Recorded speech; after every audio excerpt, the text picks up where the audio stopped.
Hello guys, current affairs funda में आप सभी का स्वागत है। मैं हूं आपके साथ अभिषेक शर्मा। आज के इस वीडियो सेशन में हम जुलाई सेकंड वीक के सभी इंपॉर्टेंट करंट अफेयर्स कवर करने वाले हैं। जो भी एस्पिरेंट्स हमारे डेली करंट अफेयर्स नहीं देख पाए हैं वो इस वीडियो के माध्यम से सेकंड वीक के सभी करंट अफेयर्स अपने एक साथ कवर कर पाएंगे।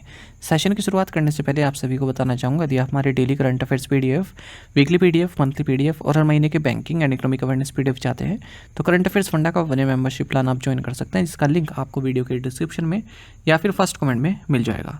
आपको बता दें, इस वन मेंबरशिप प्लान के जितना भी हमारा पीडीएफ कंटेंट है वो आपको एक साल तक के लिए प्रोवाइड कराते हैं, जिसे आप डाउनलोड कर सकते हैं, प्रिंट आउट भी निकलवा सकते हैं। इसके लिए चाहे तो आप करंट अफेयर्स फंडा ऐप को यूज़ कर सकते हैं या फिर अपने लैपटॉप या सिस्टम की मदद से वेब लॉगिन भी कर सकते हैं। कोई भी आपका एग्जाम हो, banking, SSC, railway, state PCS, जहाँ पर भी जनरल अवेयरनेस या करंट अफेयर्स पूछे जाते हैं, सभी एग्जाम्स के लिए हमारा पीडीएफ कंटेंट काफ़ी यूजफुल है। और इस पीडीएफ कोर्स में हमने आरबीआई सर्कुलर्स भी ऐड किए हैं, banking awareness, digital awareness, financial awareness, general economic awareness, A to Z सब कुछ आपको मिलता है। आपने देखा होगा IPPS PO रिक्रूटमेंट नोटिफिकेशन जो इस बार का आया है उसमें दिया गया है कि आरबीआई सर्कुलर से भी क्वेश्चंस आएंगे, डिजिटल अवेयरनेस, बैंकिंग अवेयरनेस, तो वो आपको हमने इसी पीडीएफ कोर्स में करा रहे हैं काफ़ी सिंप्लीफाई तरीके से एमसीक्यूज के साथ।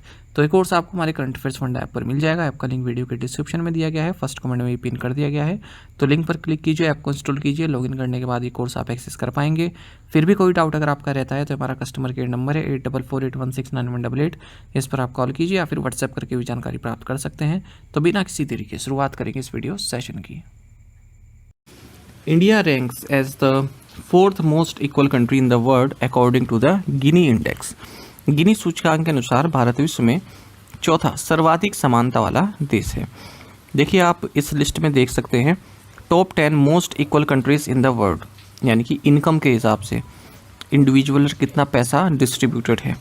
तो जो स्लोवाकिया है वो पहले नंबर पर है, उसके बाद फिर स्लोवेनिया आता है, फिर बेलारूस आता है, चौथे नंबर पर है भारत। वर्ल्ड बैंक ने भारत को जो वर्ल्ड के मोस्ट इक्वल सोसाइटीज़ है उसमें काउंट किया है। अगर हम वर्ल्ड बैंक की माने तो इंडिया का जो गिनी इंडेक्स है ये 25.5 पहुंच चुका है और भारत पूरे वर्ल्ड में फोर्थ मोस्ट इक्वल कंट्री है। स्लोवेक रिपब्लिक यानी कि स्लोवेनिया, माफ़ कीजिए स्लोवेकिया और स्लोवेनिया और बेलारूस के बाद। भारत मॉडरेटली लो इनइक्वालिटी कैटेगरी में आता है, यानी कि मॉडरेटली लो यानी कि काफ़ी कम इनइक्वालिटी है यहाँ पर।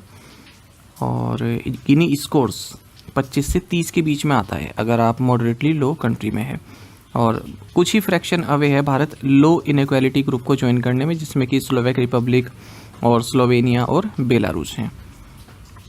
इंडिया का स्कोर चाइना से भी काफ़ी कम है, चाइना का 35.7 है और यूनाइटेड स्टेट्स का 41.8 है। यहाँ पर जितना स्कोर कम होगा उतना इक्वल कंट्री माना जाता है। गिनी इंडेक्स भारत का 2011 में 28.8 था और 25.5 पहुँच गया है 2022 में। एक्सट्रीम पॉवर्टी भारत में 2022-23 में 2.3% थी, जैसा वर्ल्ड बैंक ने कहा है। 171 मिलियन इंडियंस को एक्सट्रीम पॉवर्टी से बाहर निकाला है 2011 से 2023 के बीच में।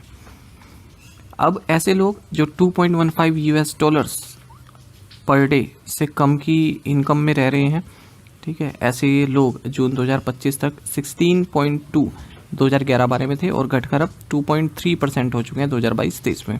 और जो वर्ल्ड बैंक का रिवाइज्ड एक्सट्रीम पॉवर्टी थ्रेशोल्ड है वो $3 पर डे है। पहले तो $2.15 था, अब $3 पर डे है। तो इसके हिसाब से 2022-23 में जो पॉवर्टी रेट है भारत का वो 5.3% है। अब देखिए, बात करते हैं गिनी इंडेक्स की। गिनी इंडेक्स से हमें पता चलता है कि जो इनकम है वो किस तरह से इक्वली डिस्ट्रीब्यूटेड है, या फिर जो वेल्थ है वो किस तरह से डिस्ट्रीब्यूटेड है किसी देश में, हाउस होल्ड में या फिर इंडिविजुअल्स में। जिन कंट्रीज़ में ऐसा होता है कि जो पावरफुल लोग हैं उनके पास ही पैसा है और गरीब काफ़ी हैं, तो उनका गिनी इंडेक्स काफ़ी ज़्यादा होता है, वो सही नहीं है। तो 0 से 100 के बीच में होता है गिनी इंडेक्स की वैल्यू। स्कोर 0 यानी कि परफेक्ट इक्वलिटी, यानी कि इक्वल है, पैसा जो है इक्वल बटा हुआ है, और जितना ज़्यादा आप 0 के पास स्कोर रहेगा उतना आप इक्वल होते जाएंगे। 100 का मतलब है कि एक ही पर्सन के हाथ में काफ़ी इनकम है, औरों के पास नहीं है, तो जितना 100 के पास जाते रहेंगे उतना अनइक्वल आप बनते रहेंगे। ग्राफिकली गिनी इंडेक्स को अगर हम एक्सप्लेन करते हैं तो वो लोरेंस कर्व के रूप में करते हैं। अभी देखेंगे लोरेंस कर्व कैसे किसे कहते हैं। तो लोरेंस कर्व में क्या होता है, टोटल इनकम और टोटल रेसिपिएंट, इसको दर्शाते हैं हम। तो perfectly equal distribution diagonal line होती है, एक डायगोनल लाइन जाएगी, ठीक है, वो होती है परफेक्टली इक्वल। अब उसके नीचे फिर एक कर्व होता है, तो वो कर्व जितना दूर जाता रहेगा उस परफेक्ट इक्वल लाइन से, उतना ज़्यादा इनइक्वालिटी शो करते रहेंगे। Bigger the gap more unequal the income, और जितना क्लोज गैप होगा उतना इक्वल रहेगा। ये है देखिए लोरेंस कर्व। अब आप देख रहे हैं सबसे ऊपर जो लाइन देख रहे हैं, जिसे आप हाइपोटेनस बोल सकते हैं, लाइन ऑफ इक्वालिटी 45 डिग्री, ठीक है। तो ये लोरेंस कर्व है, ये परफेक्ट है, यानी कि गिनी इंडेक्स यहाँ पर आप 0 कह सकते हैं। अब नीचे कर्व देख रहे हैं, यहाँ पे लोरेंस कर्व है। अब ये जितना दूर जाता रहेगा, कर्व जितना बड़ा होता है उतना अनइक्वल होता रहेगा, और जितना पास आता जाएगा उतना इक्वल होता रहेगा। Who won the Javelin event at the Neeraj Chopra classics 2025? Neeraj Chopra classic 2025 में भाला फेंक स्पर्धा किसने जीती? राइट आंसर ऑप्शन भी है नीरज चोपड़ा। नीरज चोपड़ा ने Neeraj Chopra classic 2025 javelin event को जीत लिया है, जो कि श्रीकांत हिरावा स्टेडियम बेंगलुरु में हुआ है। बेस्ट थ्रो नीरज चोपड़ा का यहाँ पर 86.18 मीटर का रहा है। तो नीरज चोपड़ा के नाम पर ये इवेंट हुआ है। और 2016 के ओलंपिक सिल्वर मेडलिस्ट केन्या के जूलियस येगो ये दूसरे नंबर पर रहे हैं। Former Sri Lankan under fast bowler Rumesh Pathirage ये थर्ड नंबर पर है 84.34 मीटर के साथ। भारत के सचिन यादव 82.33 मीटर के साथ चौथे नंबर पर रहे। Tribhuvan Sahkari university is India's first national university for which sector? Tribhuvan Sahkari Vishwavidyalaya किस क्षेत्र के लिए भारत का पहला राष्ट्रीय विद्यालय है? राइट आंसर ऑप्शन डी है cooperatives. Union home and corporation minister Amit Shah इन्होंने द त्रिभुवन सहकारी यूनिवर्सिटी, जो कि भारत की पहली नेशनल यूनिवर्सिटी है कॉपरेटिव्स के लिए, इसकी आधारशिला रखी है गुजराती आनंद डिस्ट्रिक्ट में। इसे त्रिभुवन दास किसी भाई पटेल के नाम पर रखा गया है, जिन्हें हम फादर ऑफ इंडियन कॉपरेटिव्स भी बोलते हैं। यूनिवर्सिटी लगभग 20 lakh personnel of cooperative societies को ट्रेन करेगी, जैसे primary agriculture credit societies, dairy fisheries अगले 5 सालों में। Who won the grand chess tour 2025 rapid and blitz in Zagreb Croatia? Zagreb Croatia में ग्रैंड शतरंज टूर 2025 रैपिड एंड ब्लिट्स किसने जीता? राइट आंसर ऑप्शन भी है मैग्नस कार्लसन। तो world number 1 Magnus Carlsen Norway के हैं। उन्होंने grand chess tour 2025 rapid and Blitz जीत लिया है ज़ैग्रेब क्रोएशिया में। जो डी गुकेश हैं भारत के, ये तीसरे नंबर पर रहे हैं।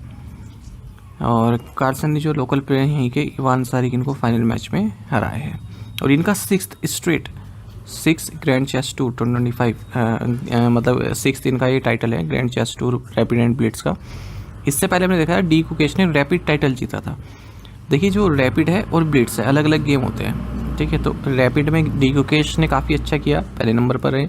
ब्लिट्स की बारी आई तो डी गुकेश काफ़ी पीछे पिछड़ गई, है ना। अगर हम फिर ओवरऑल परफॉर्मेंस देखें तो मैग्नस कार्लसन इन दोनों में ही अच्छा परफॉर्म करके पहले नंबर पर इनको लाया गया। तो ओवरऑल टाइटल तो जीता है मैग्नस कार्लसन ने, और टी गुकेश रैपिड टाइटल भी जीता है। In which Indian city was the international conference on sustainable and responsible mining through best mine closure practices conference held? किस भारतीय शहर में सर्वोत्तम खदान बंद करने की प्रथाओं के माध्यम से टिकाऊ और जिम्मेदार खनन पर अंतर्राष्ट्रीय सम्मेलन आयोजित किया गया? राइट आंसर ऑप्शन डी है Hyderabad. Indian national committee of the world mining congress ने international conference on sustainable and responsible mining through best mine closure practices, इसको होस्ट किया है हैदराबाद में। जो भी पॉलिसी मेकर्स हैं, इंडस्ट्री लीडर्स हैं, एनवायरमेंटल एक्सपर्ट्स हैं, एकेडमिया, स्टेक होल्डर्स इंडिया से और अब्रॉड से, उन्होंने इसमें पार्टिसिपेट किया है। Where was the 17th BRICS summit held in 2025? पूछा है कि 2025 में 17वां ब्रिक्स शिखर सम्मेलन कहाँ आयोजित किया गया? राइट आंसर ऑप्शन सी है Rio de Janeiro, Brazil. Prime minister Narendra Modi ने 17th ब्रिक्स समिट में पार्टिसिपेट किया है, जो कि रियो डी जेनेरियो ब्राज़ील में हुआ 6 से 7 जुलाई के बीच में। और इन लोगों ने जो लीडर्स हैं, इन्होंने एक रियो डी जेनेरियो डिक्लेरेशन को भी अडॉप्ट किया है। जो 17th ब्रिक्स समिट है, इसका थीम रहा strengthening global south cooperation for a more inclusive and sustainable governance. इसमें ब्राज़ील, रशिया, इंडिया, चाइना और साउथ अफ्रीका इनके लीडर्स थे। और जो नए मेंबर्स हैं इजिप्ट, इथियोपिया, ईरान, यूएई और इंडोनेशिया, इनके मेंबर शामिल रहे। चाइनीज़ लीडर शी जिनपिंग और रशियन प्रेसिडेंट व्लादिमीर पुतिन इस इवेंट में हिस्सा नहीं ले पाए। इन्होंने अपने जो रिप्रेजेंटेटिव्स हैं उन्हें भेजा था। Belarus, Bolivia, Kazakhstan, Cuba, Nigeria, Malaysia, Thailand, Vietnam, Uganda और उज्बेकिस्तान, ये ब्रिक्स पार्टनर कंट्रीज हैं, इन्होंने भी इसमें पार्टिसिपेट किया है। Who inaugurated the national bio bank in new Delhi? नई दिल्ली में राष्ट्रीय बायो बैंक का उद्घाटन किसने किया? राइट आंसर ऑप्शन सी है doctor Jitendra Singh. Union minister of state for science and technology and vice president of CSIR doctor Jitendra Singh, इन्होंने फिनोम इंडिया नेशनल बायो बैंक का उद्घाटन किया है CSIR institute of genomics and integrated biology new Delhi में। और यहाँ पर जो है लाइफ स्टाइल क्लिनिकल डेटा लिया जाएगा 10,000 इंडिविजुअल्स का, और उसको जो है मतलब रखा जाएगा। Where was the controllers conference 2025 held, नियंत्रक सम्मेलन 2025 कहाँ आयोजित किया गया? राइट आंसर ऑप्शन डी है doctor SK Kothari auditorium, DRDO Bhawan new Delhi. Defence accounts department ने कंट्रोलर्स कॉन्फ्रेंस 2025 को होस्ट किया है doctor SK Kothari auditorium, DRDO Bhawan new Delhi में। थीम रहा इस कॉन्फ्रेंस का transforming financial advice, payment, audit and accounting through defence, finance and economics. Who was conferred with the key to the city of Buenos Aires in 2025? हाल ही में key to the city of Buenos Aires से किसे सम्मानित किया गया? Right answer option B है Narendra Modi. Prime minister Narendra Modi को key to the city of Buenos Aires से सम्मानित किया गया है जोर मैक्री द्वारा, जो कि chief of the city government of Buenos Aires है, अर्जेंटीना में सिटी। साथ ही इन्होंने general Jose de San Martin के मोन्यूमेंट पर भी अपनी श्रद्धांजलि दी है, जिन्हें जो अर्जेंटीना के फ्रीडम फाइटर रहे हैं। अच्छा, 57 साल बाद किसी प्राइम मिनिस्टर द्वारा अर्जेंटीना में, किसी भारतीय प्राइम मिनिस्टर द्वारा अर्जेंटीना में विजिट है, बायलैटरल टॉक्स है, जो बायलैटरल टॉक्स के लिए जो है दौरा रहा है किसी प्राइम मिनिस्टर का 57 सालों में। India's first transgender clinic Sabrang open in which city, Bharat का पहला ट्रांसजेंडर क्लिनिक सबरंग किस शहर में खोला गया? राइट आंसर ऑप्शन डी है हैदराबाद। देखिए, इंडिया का फर्स्ट ट्रांसजेंडर हेल्थ क्लिनिक मित्र क्लिनिक ये पहले खुला था, उसके बाद फिर शट डाउन हो गया क्योंकि इसकी जो फंड है वो फ्रीज कर दिया गया था USAID द्वारा। अब ये नए नाम से आया है और टाटा ट्रस्ट इसको स्पॉन्सर कर रहा है हैदराबाद में ही, और नाम है इसका Sabrang clinic. Which bank become the first UAE based bank to receive approval to set up an international financial services centre banking unit in GIFT city Gujarat? कौन सा बैंक गुजरात की गिफ्ट सिटी में अंतर्राष्ट्रीय वित्तीय सेवा केंद्र बैंकिंग स्थापित करने की मंजूरी प्राप्त करने वाला पहला UAE आधारित बैंक बन गया? राइट आंसर ऑप्शन बी है मशरेक बैंक। मशरेक बैंक ये फर्स्ट UAE बेस्ड बैंक बन गया जिसने इन प्रिंसिपल अप्रूवल प्राप्त किया है गिफ्ट सिटी गुजरात में international financial services central banking unit स्थापित करने के लिए। तो गिफ्ट सिटी ब्रांच जो है कई तरह की services including foreign currency loan, state finance solution, treasury and risk management products provide कराएगी। As per SBI report, SBI contributed what percentage to the gross value added of financial services in India during financial year 25? SBI की report के अनुसार SBI ने वित्त वर्ष 2025 के दौरान भारत में वित्तीय सेवाओं के सकल मूल्य वर्धित में कितने प्रतिशत का योगदान दिया? राइट आंसर ऑप्शन सी है 8.7%। भारत ने 6.7% का कंट्रीब्यूशन दिया है जो फाइनेंशियल 25 में जो ग्लोबल इकोनॉमी में ग्रोथ देखने के मिली है उसमें, और इसमें भी जो भारत का 6.7% है, इसमें स्टेट बैंक ऑफ इंडिया का 1.1% योगदान रहा है, ऐसा SBI रिसर्च ने कहा है। भारत ने 297 बिलियन US डॉलर ऐड किए हैं ग्लोबल GDP में ड्यूरिंग फाइनेंशियल 25, और इसमें ये बताया गया है कि SBI ने 8.7% कंट्रीब्यूट किया है gross value added of financial services in India during financial 25। Which Indian state launch India's first state led digital public infrastructure for AI? किस भारतीय राज्य ने भारत का पहला राज्य नेतृत्व वाला AI आधारित डिजिटल सार्वजनिक अवसंरचना लॉन्च किया? राइट आंसर ऑप्शन सी है तेलंगाना। गवर्नमेंट ऑफ तेलंगाना ने जापान इंटरनेशनल कोऑपरेशन एजेंसी के साथ मिलकर इंडिया का फर्स्ट स्टेट लेड यानी कि राज्य के नेतृत्व वाला digital public infrastructure for artificial intelligence launch किया। इसका नाम है तेलंगाना डेटा एक्सचेंज। इसको डेवलप किया गया है Indian Institute of science Bengaluru के द्वारा। और जो ये जापान इंटरनेशनल कोऑपरेशन एजेंसी की जो DX लैब है, इसने टेक्निकल सपोर्ट इसको दिया है। The platform is design to enable access to high quality data and collaborative tools to foster cross-domain AI solutions through partnership between government, startups, industry players, and research institutions. In which Indian state was new flowering plant species Begonia niceorum discovered? किस भारतीय राज्य में नई पुष्पीय पौध प्रजाति begonia नाइसियोरम की खोज की गई? राइट आंसर ऑप्शन डी है अरुणाचल प्रदेश। देखिए, अरुणाचल प्रदेश ने नई फ्लावरिंग प्लांट को डिस्कवर किया जिसका नाम है बेगोनिया नाइसियोरम, और राज्य के ईस्ट कामेंग डिस्ट्रिक्ट में इसको पाया गया है और इसका नाम नीशी ट्राइब के नाम पर रखा गया है, जो कि लार्जेस्ट इंडिजिनियस कम्युनिटी है अरुणाचल प्रदेश की। Who has been re elected as the president of the kho kho federation of India. भारतीय खो खो महासंघ के अध्यक्ष के रूप में किसे पुनः चुना गया है? राइट आंसर ऑप्शन डी है सुधांशु मित्तल। सुधांशु मित्तल को प्रेसिडेंट री इलेक्ट किया गया है और उपकार सिंह विर्क को जनरल सेक्रेटरी नियुक्त किया गया है खो खो फेडरेशन ऑफ इंडिया का। ज़्यादातर जो स्पोर्ट्स फेडरेशन है भारत में, आप देखेंगे कि उनके अध्यक्ष जो है पॉलिटिकल लीडर्स ही रहते हैं। ऐसा नहीं कि किसी पुराने प्लेयर को बना दें, पॉलिटिकल लीडर्स ही इसके जो है प्रेसिडेंट वगैरह बने रहते हैं। अच्छा, अब एग्जाम में ये भी पूछ लेते हैं, जो फेडरेशन है ना, इनके हेडक्वार्टर्स कहाँ, ये पूछा जाता है और ये ऐसा टॉपिक है एस्पिरेंट मिस कर देते हैं।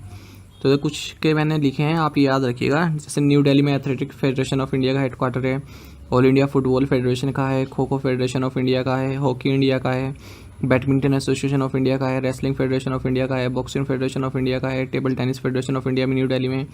चेन्नई में बात करें तो वॉलीबॉल फेडरेशन ऑफ इंडिया है, चेन्नई में ही रोइंग फेडरेशन ऑफ इंडिया है। अहमदाबाद में स्विमिंग फेडरेशन ऑफ इंडिया है और basketball federation of India Bengaluru में है। तो आप केवल ये चेन्नई, अहमदाबाद, बेंगलुरु वाली याद रखिएगा, बाकी सब न्यू दिल्ली में है। The new CEO of the reserve Bank Innovation hub. Reserve Bank Innovation Hub के नए CEO के रूप में किसे नियुक्त किया गया है? ऑप्शंस आपके सामने हैं। सही आंसर ऑप्शन ए है साहिल किनी। साहिल किनी ये नए चीफ एग्जीक्यूटिव ऑफिसर बनाए गए हैं रिजर्व बैंक इनोवेशन हब के, RBIH के। और मिस्टर किनी फाउंडर हैं Bengaluru based API fintech firm Setu के। और रिजर्व बैंक इनोवेशन हब के CEO के तौर पर राजेश बंसल को सक्सीड कर रहे हैं, जिनका कार्यकाल 4 साल का रहा, अप्रैल 2025 में पूरा हो गया। अगर हम बात करें रिजर्व बैंक इनोवेशन हब की, तो इसकी स्थापना मार्च 2022 में की गई थी। इसका हेडक्वार्टर्स बेंगलुरु में है और रिजर्व बैंक ऑफ इंडिया की होली ओन्ड सब्सिडरी है। इसे बनाने का मकसद ये है कि देश में जो फाइनेंशियल सेक्टर है उसमें तेज़ी लाई जा सके, जो फाइनेंशियल इंक्लूजन है या फिर स्टार्टअप्स हैं, फिनटेक्स हैं, रेगुलेटर्स हैं, एकेडमिया है, ठीक है, इनके बीच में इनको इंटीग्रेट किया जा सके। Who has been appointed as the new CEO of the international cricket council ICC। अंतर्राष्ट्रीय क्रिकेट काउंसिल या अंतर्राष्ट्रीय क्रिकेट परिषद का नया CEO किसे नियुक्त किया गया है? ऑप्शंस आपके सामने हैं। सही आंसर ऑप्शन बी है संजोग गुप्ता। तो इंडियन मीडिया मोगुल बोलते हैं पावरफुल व्यक्ति, खास करके मीडिया के क्षेत्र में हो या फिर एंटरटेनमेंट के क्षेत्र में हो, उसको बोलते हैं मोगुल। तो इंडियन मीडिया मोगुल संजोग गुप्ता ये नए चीफ एग्जीक्यूटिव ऑफिसर होंगे इंटरनेशनल क्रिकेट काउंसिल के, और इस पोजीशन पर ये ऑस्ट्रेलिया के जॉफ एलार्डिस को रिप्लेस करेंगे। जॉफ एलार्डिस चैंपियंस ट्रॉफी से पहले ही इस पद को छोड़ चुके हैं। गुप्ता आपको बता दें अब तक CEO sports and live experiences के तौर पर कार्य कर रहे थे जियो स्टार में, और अब ये ICC के CEO बनाए गए हैं। ICC के चेयरमैन जे शाह हैं और ICC का हेडक्वार्टर्स दुबई, यूनाइटेड अरब अमीरात में है। Which Indian state launch the Pandit Deendayal Upadhyaya Garibi Mukt गांव योजना। किस भारतीय राज्य ने पंडित दीनदयाल उपाध्याय गरीबी मुक्त गांव योजना शुरू की है? ऑप्शंस आपके सामने है। सही आंसर ऑप्शन बी है राजस्थान। तो राजस्थान के चीफ मिनिस्टर भजन लाल शर्मा, इन्होंने पंडित दीनदयाल उपाध्याय गरीबी मुक्त गांव योजना की शुरुआत की है।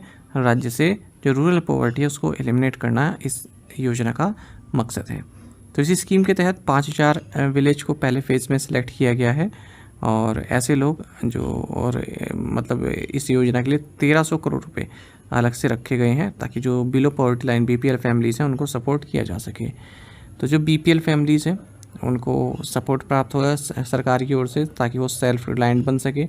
उन्हें स्किल डेवलपमेंट दिया जाएगा, फाइनेंशियल इंक्लूजन, उनको जो फाइनेंशियल इंक्लूजन है उसमें इंक्लूड किया जाएगा, यानी जो फाइनेंशियल सर्विसेज हैं, ठीक है, उसमें इंक्लूड किया जाएगा। कई ऐसी स्कीम्स है जो अभी पता ही नहीं है रूरल एरिया के जो लोग होते हैं, तो उनको बताया जाएगा, और जब वो उस स्कीम में एनरोल होंगे तो कई तरह की सब्सिडीज़ भी प्राप्त होती हैं, कई तरह की सर्विसेज और प्राप्त होती हैं, बेनिफिट प्राप्त होते हैं, वो सब दिए जाएंगे।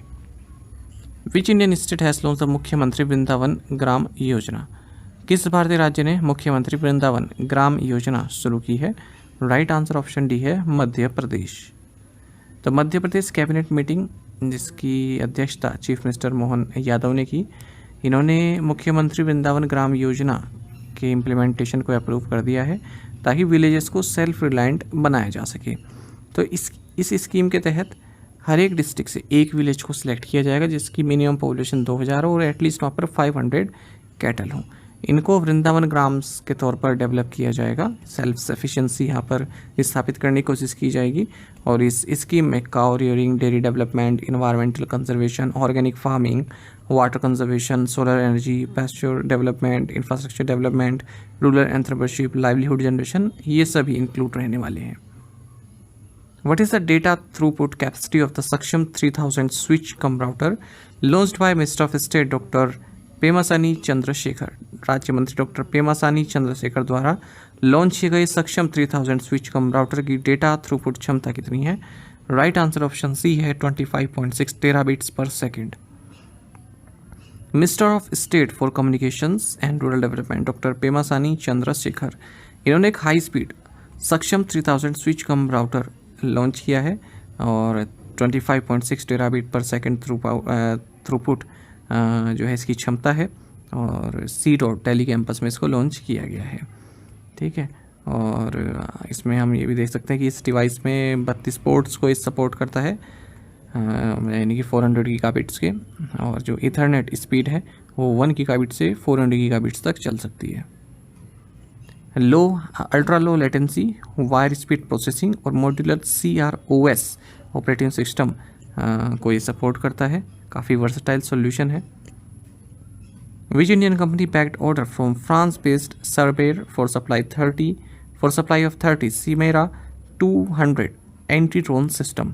किस भारतीय कंपनी को 30 सीमेरा 200 एंटी ड्रोन सिस्टम की आपूर्ति के लिए फ्रांस स्थित सर्वेयर से ऑर्डर मिला है? राइट आंसर ऑप्शन डी है Paras anti drone technologies private limited.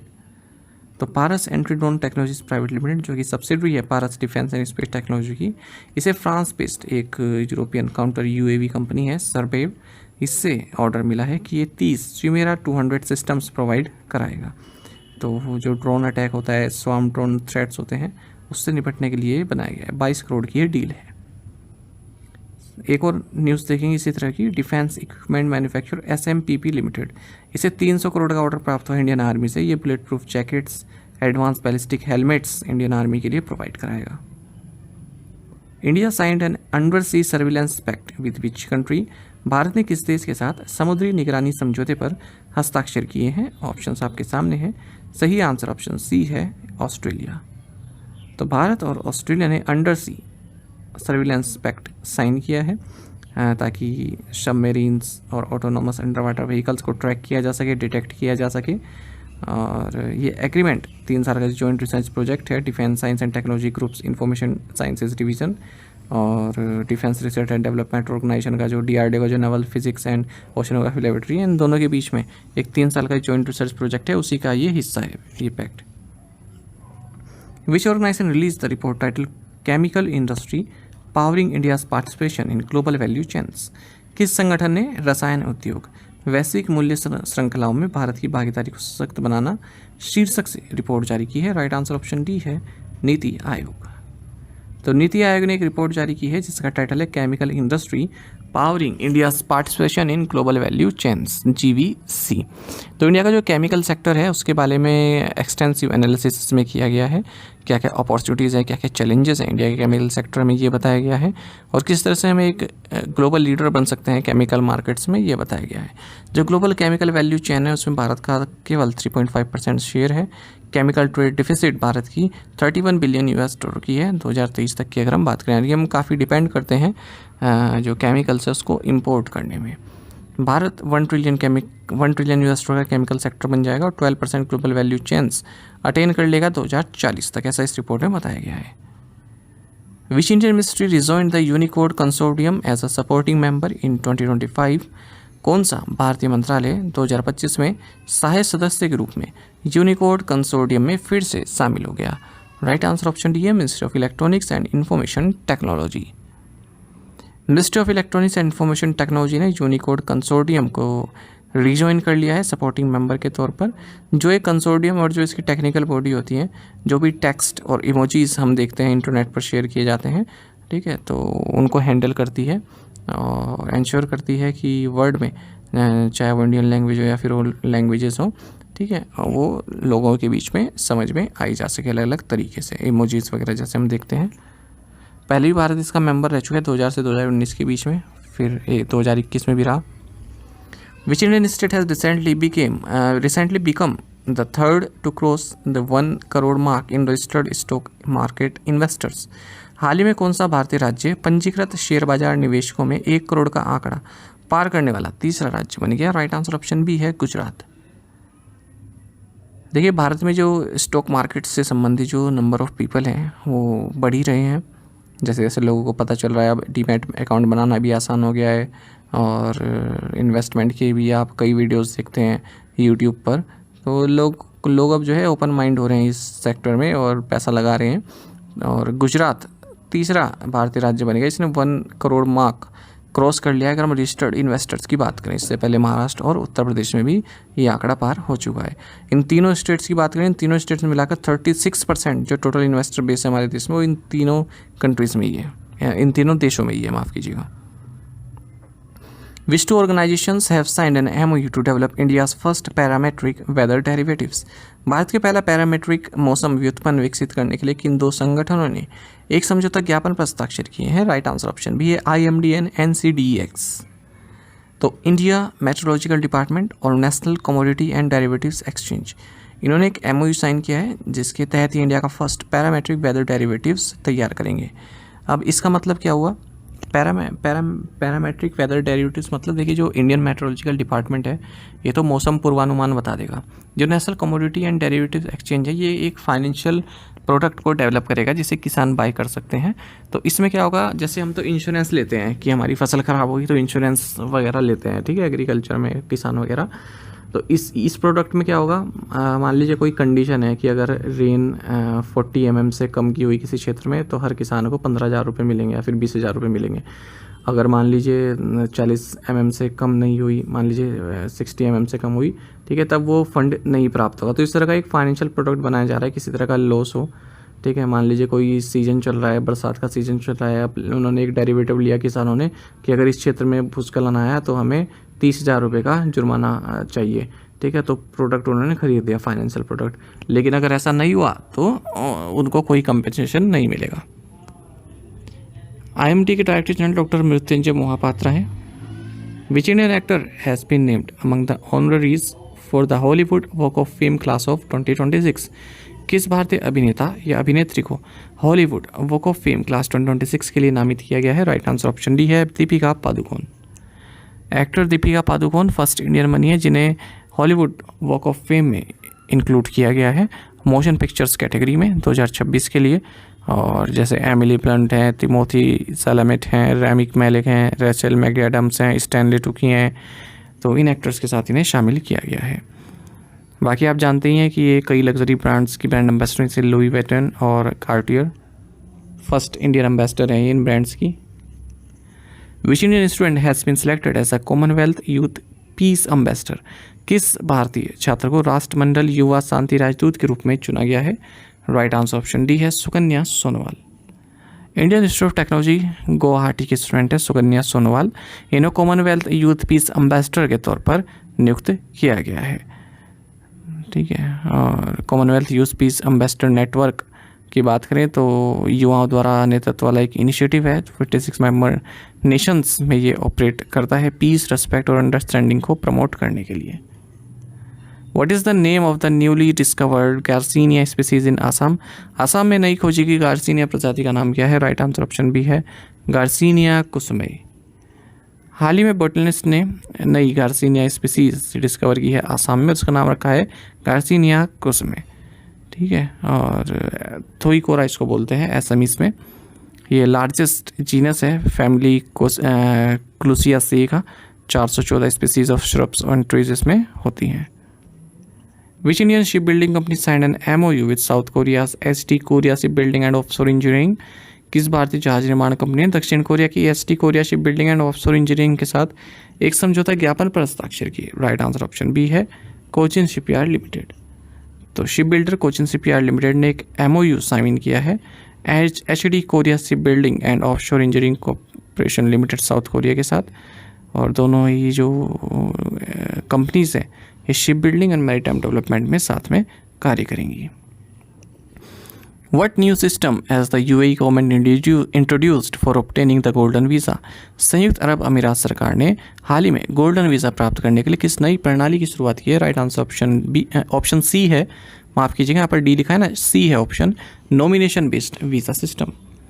United Arab अमीरात गवर्नमेंट ने एक नया nomination based golden visa system roll out किया है, और अब तक जो मॉडल था उसमें काफ़ी इन्वेस्टमेंट करनी पड़ती थी यूएई में, तब ये गोल्डन वीज़ा सिस्टम मिलता था, लेकिन अब थोड़ा चेंज हो चुका है।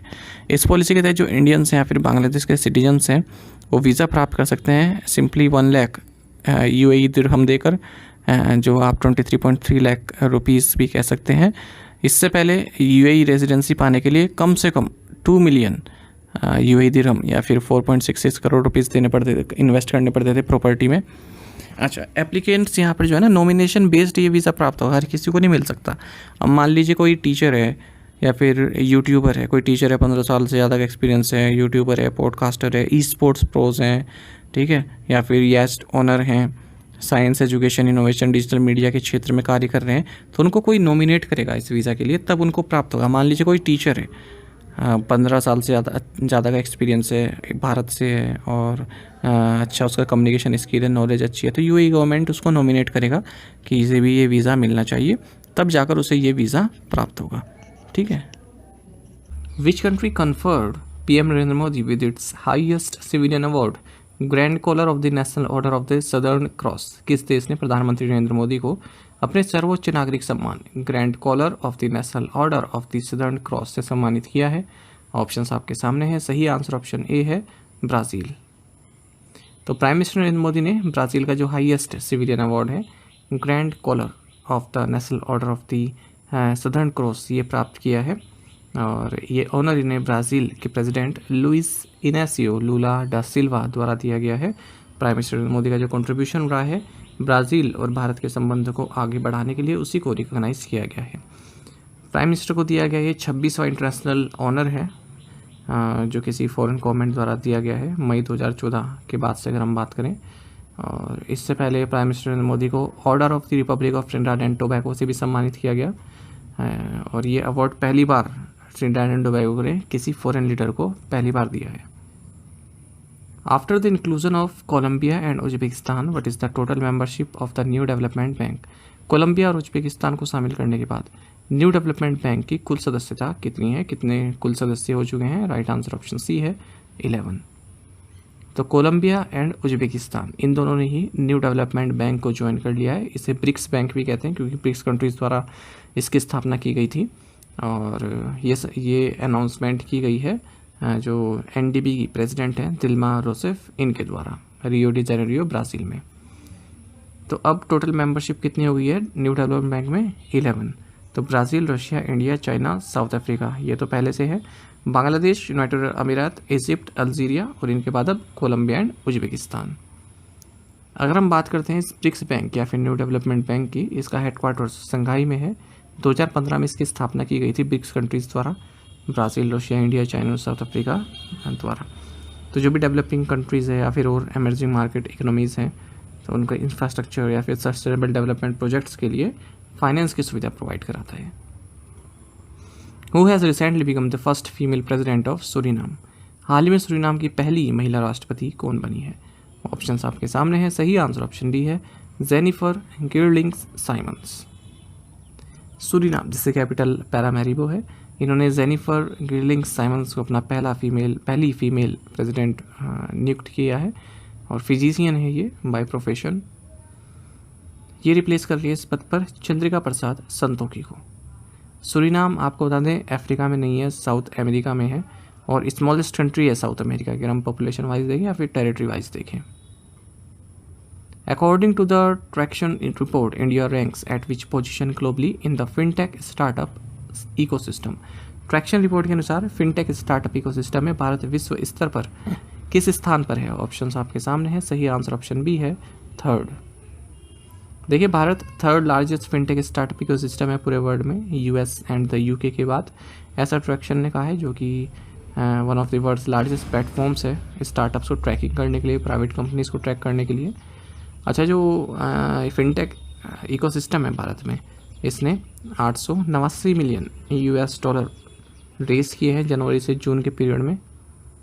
बेंगलुरु, अगर हम बात करें भारत में टॉप का फिनटेक फंडिंग सिटी है। 55% ऑफ टोटल फंडिंग जो स्टार्टअप इकोसिस्टम को प्राप्त हुई है, फिनटेक स्टार्टअप को, वो बेंगलुरु में ही प्राप्त हुई है। उसके बाद फिर मुंबई आता है। What is the name of the joint sea exercise between Indian Coast Guard and the Japanese Coast Guard held off the coast of Chennai? Chennai के तट पर भारतीय तटरक्षक बल और जापानी तटरक्षक बल के बीच आयोजित संयुक्त समुद्री अभ्यास का नाम क्या है? राइट आंसर ऑप्शन ए है जामाता। जापान कोस्ट गार्ड की शिप है इत्सुकुशिमा, ये चेन्नई पोर्ट पहुंची है और यहाँ इसने इंडियन कोस्ट गार्ड के साथ मिलकर एक अभ्यास किया है इंडो पैसिफिक में। जॉइंट सी एक्सरसाइज का नाम है जामाता। इसको जापानीज में इसका मतलब जामाता जापानीज टर्म है, इसका मतलब हुआ C U letter. Bengaluru city university is being renamed after which former Indian prime minister? Bengaluru city university का नाम बदलकर किस पूर्व भारतीय प्रधानमंत्री के नाम पर रखा जाएगा? राइट आंसर ऑप्शन सी है मनमोहन सिंह। तो कर्नाटक की कैबिनेट ने उस प्रपोजल को अप्रूव कर दिया है जिसमें कहा गया है कि बेंगलुरु सिटी यूनिवर्सिटी का नाम former prime minister late Shri Manmohan Singh ji के नाम पर होना चाहिए। अगर हम मनमोहन सिंह जी की बात करें, प्राइम मिनिस्टर रहे भारत के 2004 से 2014 के बीच में। 4th longest serving prime minister रहे जवाहरलाल नेहरू, इंदिरा गांधी और नरेंद्र मोदी के बाद, और first and only Sikh prime minister रहे भारत के। साथ ही पहले प्राइम मिनिस्टर रहे नेहरू के बाद जो रीअपॉइंट किए गए 5 ईयर फुल टर्म करने के बाद। Which insurer has launch the Navjeevan Shri and Navjeevan Shri single premium plans? किस बीमा कंपनी ने नवजीवन श्री और नवजीवन श्री सिंगल प्रीमियम योजनाएं शुरू की हैं? राइट आंसर ऑप्शन डी है life insurance corporation of India, LIC। तो life insurance corporation of India ने 2 प्रोडक्ट्स लॉन्च किए हैं। पहला है नवजीवन श्री, दूसरा है Navjeevan Shri single premium. Non linked individual plans हैं और आपको बताया इसमें जो मिनिमम एज है एंट्री की वो 30 डेज और मैक्सिमम 60 ईयर्स है दोनों ही प्लान्स के लिए। नवजीवन श्री प्लान 912 की बात करें तो इसमें जो प्रीमियम्स है वो 6, 8, 10 या 12 साल में पे हो सकता है और मिनिमम पॉलिसी टर्म 10 से 16 साल की है और मैक्सिमम पॉलिसी टर्म 20 साल है और मिनिमम बेसिक सम जो इसमें इंश्योर किया गया है वो 5 लाख रुपए है।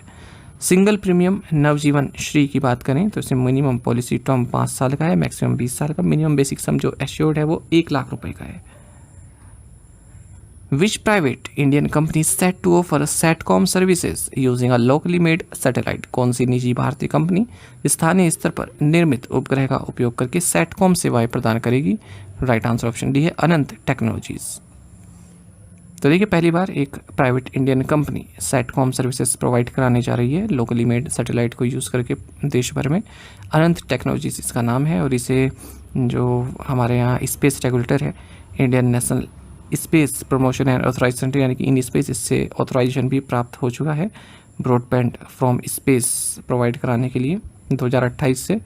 फिलहाल आप जानते हैं कई सारी कंपनीज इस तरह की सैटेलाइट प्रोवाइड करी, जैसे एलन मस्क का स्टारलिंक है, अमेजॉन कूपर है, जियो, एयरटेल्स वन वेब है ना, और अब अनंत technologies. Who has been appointed as the co-president of the women's wing of BRICS Chamber of Commerce and Industry, BRICS CCI? BRICS chamber of commerce and industry की महिला wing की सह अध्यक्ष के रूप में किसे नियुक्त किया गया? राइट आंसर ऑप्शन सी है Priyanka Kakkar. BRICS chamber of commerce and industry ने आम आदमी पार्टी की जो चीफ स्पोक्स पर्सन है प्रियंका कक्कड़, इन्हें को प्रेसिडेंट नियुक्त किया है अपनी विमेंस विंग का और इनकी अपॉइंटमेंट 2025 से 2027 तक रहने वाली है। ब्रिक्स CCI एक नॉट फॉर प्रॉफिट ऑर्गेनाइजेशन है और ब्रिक्स प्लस नेशंस जो है Brazil, Russia, India, China, South Africa, Iran, Egypt, Ethiopia, UAE, Indonesia, इनके कोलैबोरेशन से बनाई गई है। What is the official name of the newly discovered interstellar object touring our solar system? हमारे सौरमंडल का भ्रमण करने वाली नई खोजी गई अंतरतारकीय ऑब्जेक्ट का आधिकारिक नाम क्या है? राइट आंसर ऑप्शन सी है 3I एटलस। तो एस्ट्रोनॉमर्स एंड एक्सपर्ट ने एक अनआइडेंटिफाइड इंटरस्टेलर ऑब्जेक्ट को डिस्कवर किया है जो कि हमारे सोलर सिस्टम के पास घूम रही है और इसका नाम है A11PL3Z प्रोविजनल नेम, और जो ऑफिशियल नेम है इसका वो है 3I एटलस। 20 किलोमीटर से डायमीटर में हाइपरबोलिक ऑर्बिट है इसका। तो नासा का जो asteroid terrestrial impact last alert system है, जिसे एटलस बोलते हैं, ये टेलीस्कोप है, इसने इसे डिटेक्ट किया है और ये अब तक का थर्ड नॉन इंटरस्टेलर ऑब्जेक्ट है जो रिकॉर्ड किया गया है। इससे पहले ओमुमा हवाई में डिस्कवर किया गया था और कॉमेट बोरिसो क्रीमिया में किया गया था।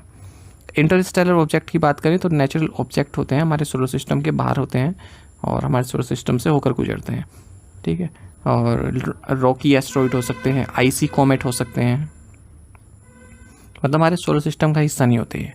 विच state government has signed an MOU with Skymet weather services private limited.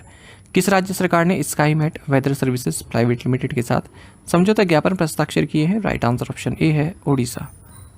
तो उड़ीसा गवर्नमेंट ने Skymet weather services private limited के साथ MOU साइन किया है, जिसके तहत weather information network data system को इम्प्लीमेंट किया जाएगा ताकि वेदर डेटा इंफ्रास्ट्रक्चर को मजबूत किया जा सके और रिलायबल वेदर इंफॉर्मेशन प्रोवाइड की जा सके। The initiative is aimed at improving weather data accessibility and enhancing risk management in agriculture, insurance and disaster management sectors. Which organisation committed 460 crore rupees to IndiGrid for a battery energy storage project. किस संगठन ने battery ऊर्जा भंडारण परियोजना के लिए इंडीग्रिड को 460 करोड़ रुपए देने की प्रतिबद्धता जताई है? राइट आंसर ऑप्शन बी है IFC। तो IFC ये वर्ल्ड बैंक ग्रुप का मेंबर है, इसने 460 करोड़ रुपए देने की प्रतिबद्धता जताई है इंडीग्रिड को, ताकि इंडिया का largest stand alone battery energy storage system project बनाया जा सके 180 मेगावाट 360 मेगावाट आवर का गुजरात में। इंटरनेशनल फाइनेंस कॉर्पोरेशन यानी कि IFC की बात करें तो इसका हेडक्वार्टर्स वाशिंगटन DC में है, वर्ल्ड बैंक ग्रुप का मेंबर है, प्राइवेट सेक्टर डेवलपमेंट के लिए जाना जाता है, मतलब प्राइवेट सेक्टर को ये लोन देता है, खासकर जो लेस डेवलप्ड कंट्रीज़ हैं उन्हें। इसकी स्थापना 1956 में हुई थी। Which team did India defeat to qualify for the 2026 AFC women's Asian cup. भारत ने 2026 AFC महिला एशियाई कप के लिए क्वालिफाई करने हेतु किस टीम को हराया? राइट आंसर ऑप्शन बी है थाईलैंड।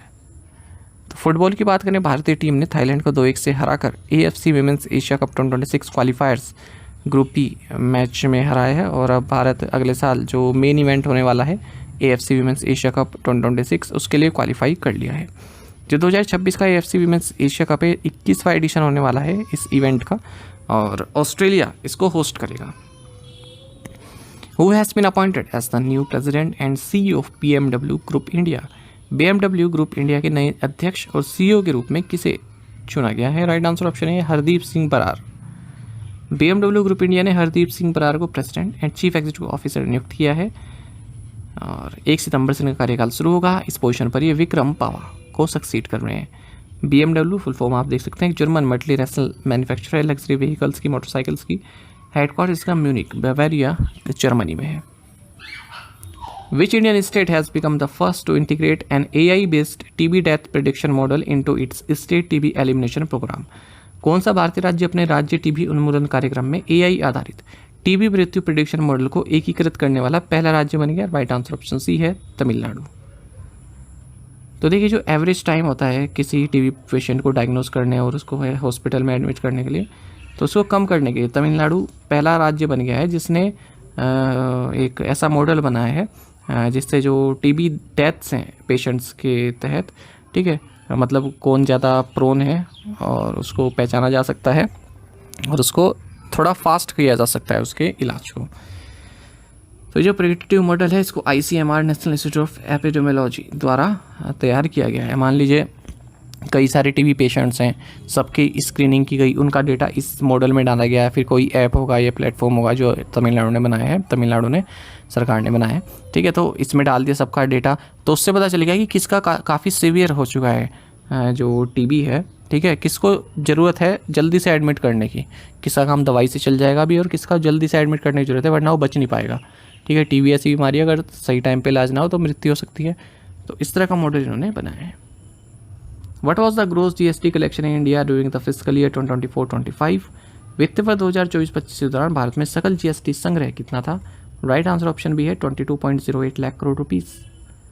तो gross goods and services tax collection double हो चुका है 5 साल में और ऑल टाइम हाई पहुंचा 22.08 lakh crore rupees 2024-25 fiscal year में, जबकि जो फाइनेंशियल ईयर 21 था उसमें 11.37 लाख करोड़ रुपीस था।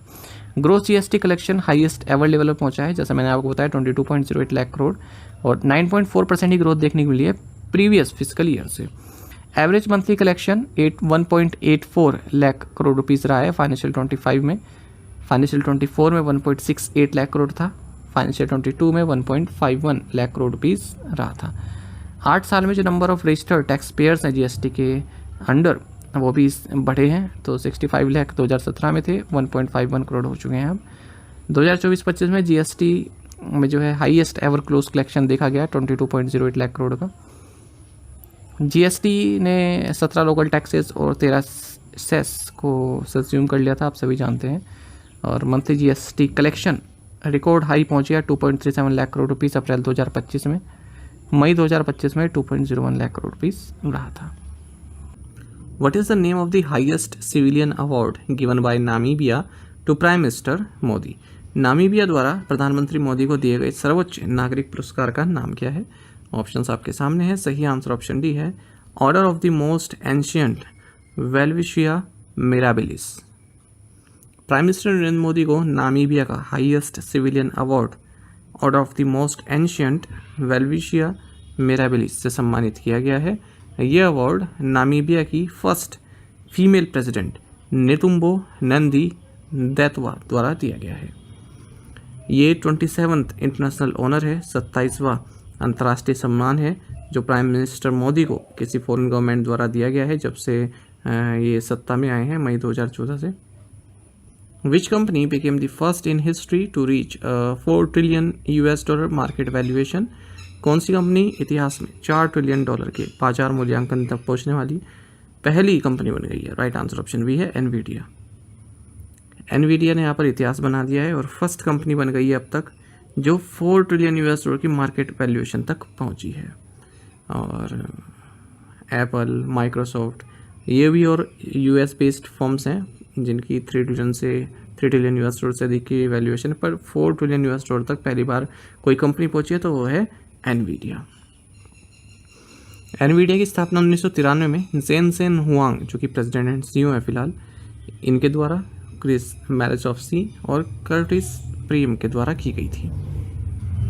विच district emerged as the best performing in the north eastern region as per the NER sustainable development goals index report 2023-24?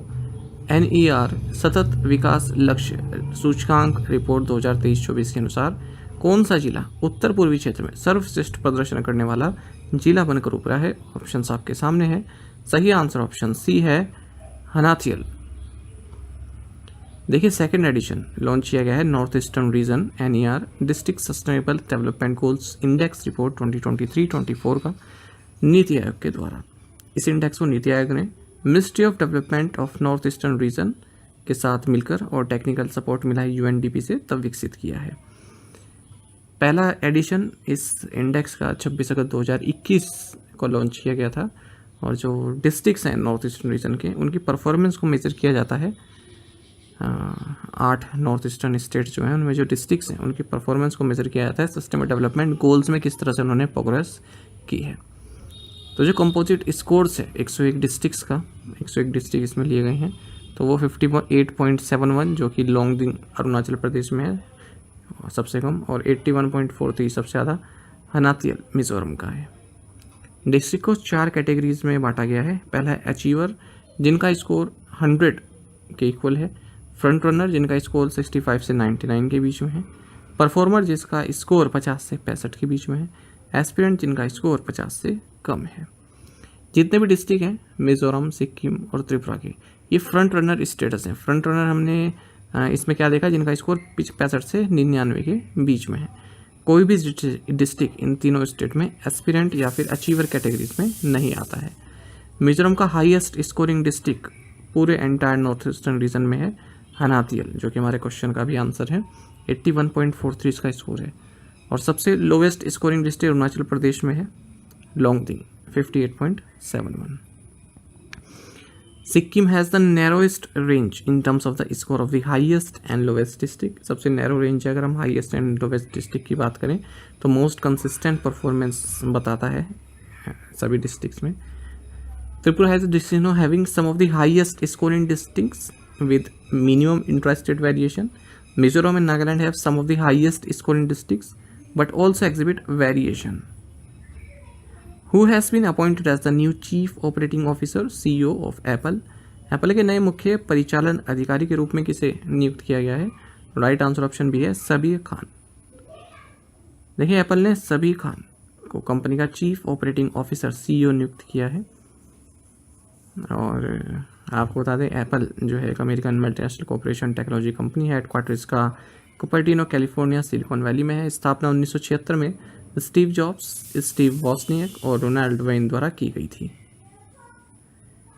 Tim cook या आप कहें टिमोथी डोनाल्ड कुक इसके करंट चीफ एग्जीक्यूटिव ऑफिसर हैं।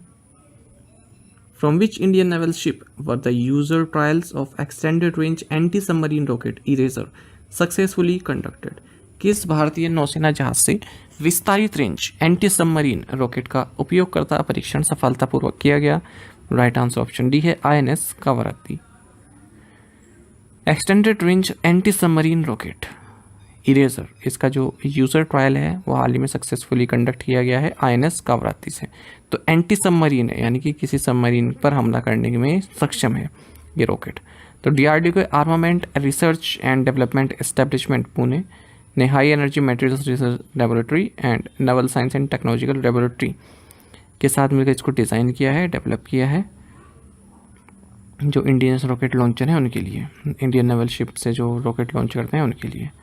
Totally indigenous anti submarine rocket है और submarine के साथ combat करने के लिए बनाया गया है।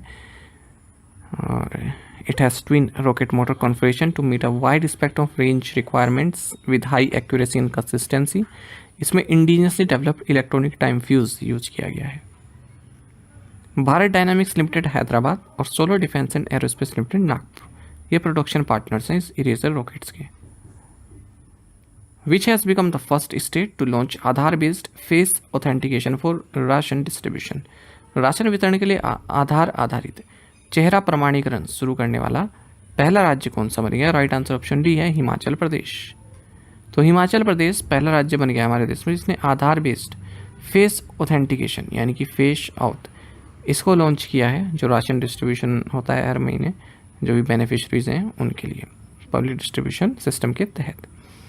तो इसमें क्या होगा, जो शॉप का ओनर है, जहाँ पर फेयर प्राइस शॉप का जो ओनर है उसके स्मार्टफोन में एक ऐप होगी, तो उसमें वो कैमरा लेगा और फेशियल ऑथेंटिकेशन करेगा जो बेनिफिशरीज हैं जो राशन लेने आते हैं उनका। अब तक क्या होता था, केवल OTP बेस्ड या फिर बायोमेट्रिक बेस्ड था, लेकिन अब फेस के जरिए ऑथेंटिकेट कर सकते हैं। Who has been appointed as the new CEO of Eternal's food ordering and delivery business? Eternal के फूड ऑर्डरिंग और डिलीवरी बिजनेस के नए CEO के रूप में किसे नियुक्त किया गया है? राइट आंसर ऑप्शन बी है आदित्य मंगला। तो एटर्नल ने आदित्य मंगला को नया CEO बनाया है अपने food ordering and delivery business का। राकेश रंजन को सक्सीड कर रहे हैं। एटर्नल लिमिटेड, इससे पहले हम जोमेटो लिमिटेड के नाम से जानते थे, एक इंडियन मल्टीनेशनल टेक्नोलॉजी कंपनी है इसकी और ये पेरेंट कंपनी है जोमेटो की, ब्लिंकिट की, डिस्ट्रीकर्न, हाइपरप्योर, इन सभी की। Who became India's fastest man by breaking the national record in men's 100 meters? पुरुषों की 100 मीटर दौड़ में राष्ट्रीय रिकॉर्ड तोड़कर भारत के सबसे तेज रनर कौन बन गए हैं? ऑप्शंस आपके सामने हैं। सही आंसर ऑप्शन बी है अनिमेश कुजूर। तो अनिमेश कुजूर ये इंडिया के फास्टेस्ट मैन बने। इन्होंने नेशनल रिकॉर्ड तोड़ा है मेंस 100 मीटर्स रेस में। तो 100 मीटर्स इन्होंने केवल 10.18 सेकेंड्स में पूरी की है ग्रीस में, और फर्स्ट इंडियन मैन जिन्होंने 100 मीटर को कवर किया है 10.2 सेकेंड्स के अंदर। मार्च में गुरविंदर सिंह ने रिकॉर्ड सेट किया था 10.2 सेकेंड्स में किया था, तब ये फास्टेस्ट बने, लेकिन अब ये सेकंड फास्टेस्ट बन गए हैं गुरविंदर सिंह। और फास्टेस्ट कौन बने? अनिमेश कुजूर। देखिए कहीं भी आप प्रतियोगिता कर रहे हैं ना, जैसे ग्रीस में कर रहे हैं, फ्रांस में कर रहे हैं, कहीं भी कर रहे हैं, तो आपने वहाँ पर जो टाइम क्लॉक किया है, ठीक है, वो आपका नेशनल रिकॉर्ड बन जाता है। अगर आपने मतलब नेशनल रिकॉर्ड तोड़ दिया, ऐसा नहीं है कि नेशनल रिकॉर्ड बनाने के लिए आपने भारत में ही कम्पीट करना पड़ेगा। विच international fund has approved $200 million for clean energy financing in India? किस अंतर्राष्ट्रीय कोष ने भारत में स्वच्छ ऊर्जा वित्त पोषण के लिए $200 मिलियन की मंजूरी दी है? राइट आंसर ऑप्शन सी है green climate fund, GCF।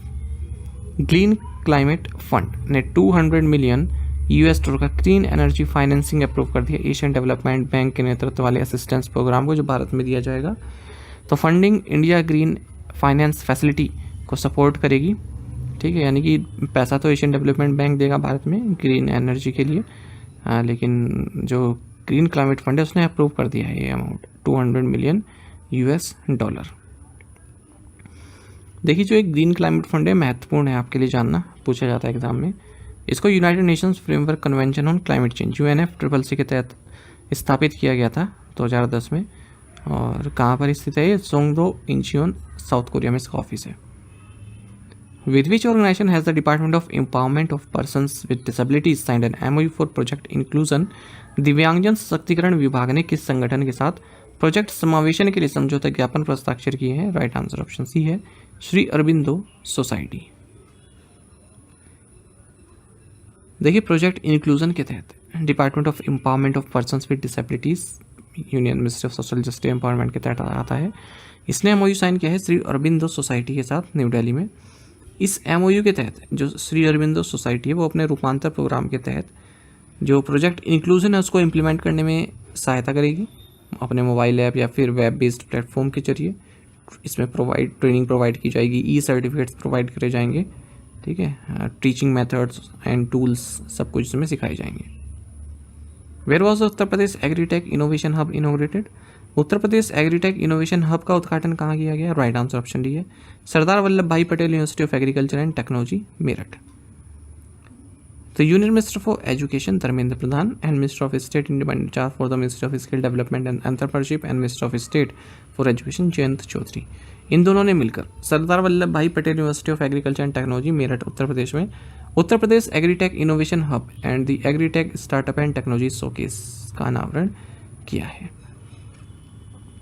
Which company has signed a contract with the Indian Navy for implementing the National Maritime Domain Awareness Project? किस कंपनी ने राष्ट्रीय समुद्री डोमेन जागरूकता परियोजना को लागू करने के लिए भारतीय नौसेना के साथ अनुबंध पर हस्ताक्षर किए? राइट आंसर ऑप्शन डी है, भारत इलेक्ट्रॉनिक्स लिमिटेड BEL। तो इंडियन नेवी ने कॉन्ट्रैक्ट साइन किया है भारत इलेक्ट्रॉनिक्स लिमिटेड बेंगलुरु के साथ, जिसके तहत national maritime domain awareness project को इम्प्लीमेंट किया जाएगा।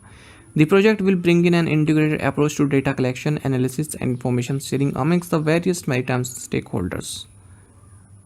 How many mines were awarded 7-star ratings for the first time by Ministry of Mines? Khan मंत्रालय द्वारा पहली बार कितनी खदानों को 7 सितारा रेटिंग प्रदान की गई है? राइट आंसर ऑप्शन डी है, 3। तो देखिए मिनिस्ट्री ऑफ माइंस ने 7-स्टार रेटिंग्स पहली बार दी हैं 3 माइंस को। ये हैं अल्ट्राटेक सीमेंट की नवकरी लाइमस्टोन माइन, दूसरी है टाटा स्टील की नोआमुंडी आयरन और माइन, और तीसरी है संदूर मैग्नीज एंड आयरन और लिमिटेड्स की कम्मथारू माइंस। तो इन्हें 7-स्टार स्टेटस दिया गया है। पिछले 5 सालों से लगातार ये 5-स्टार रेटिंग इन्होंने प्राप्त की थी, और जो 2 स्टेज एवेल्यूशन प्रोसेस है उस पर भी ये खरे उतरे हैं ये mines. Which two companies have signed an MOU to develop India's first indigenous quantum secure satellite? Bharat के पहले स्वदेशी क्वांटम सुरक्षित उपग्रह को विकसित करने के लिए किन 2 कंपनियों ने समझौता ज्ञापन पर हस्ताक्षर किए हैं? राइट आंसर ऑप्शन ए है, माफ कीजिएगा, राइट ऑप्शन डी है, space TS and synergy quantum, option D. तो देखिए जो स्पेस TX है और एनर्जी क्वांटम है 2 कंपनी है, इन्होंने MOU साइन किया है जिसके जरिए इंडिया का first indigenous quantum secure satellite and space based technologies को डेवलप करेंगे। क्वांटम सिक्योर कम्युनिकेशन मतलब जो डेटा होता है हमारा, ठीक है, उसको सुरक्षित रख सकते हैं हम, हैकिंग मतलब हैक ना हो जाए वो, ठीक है।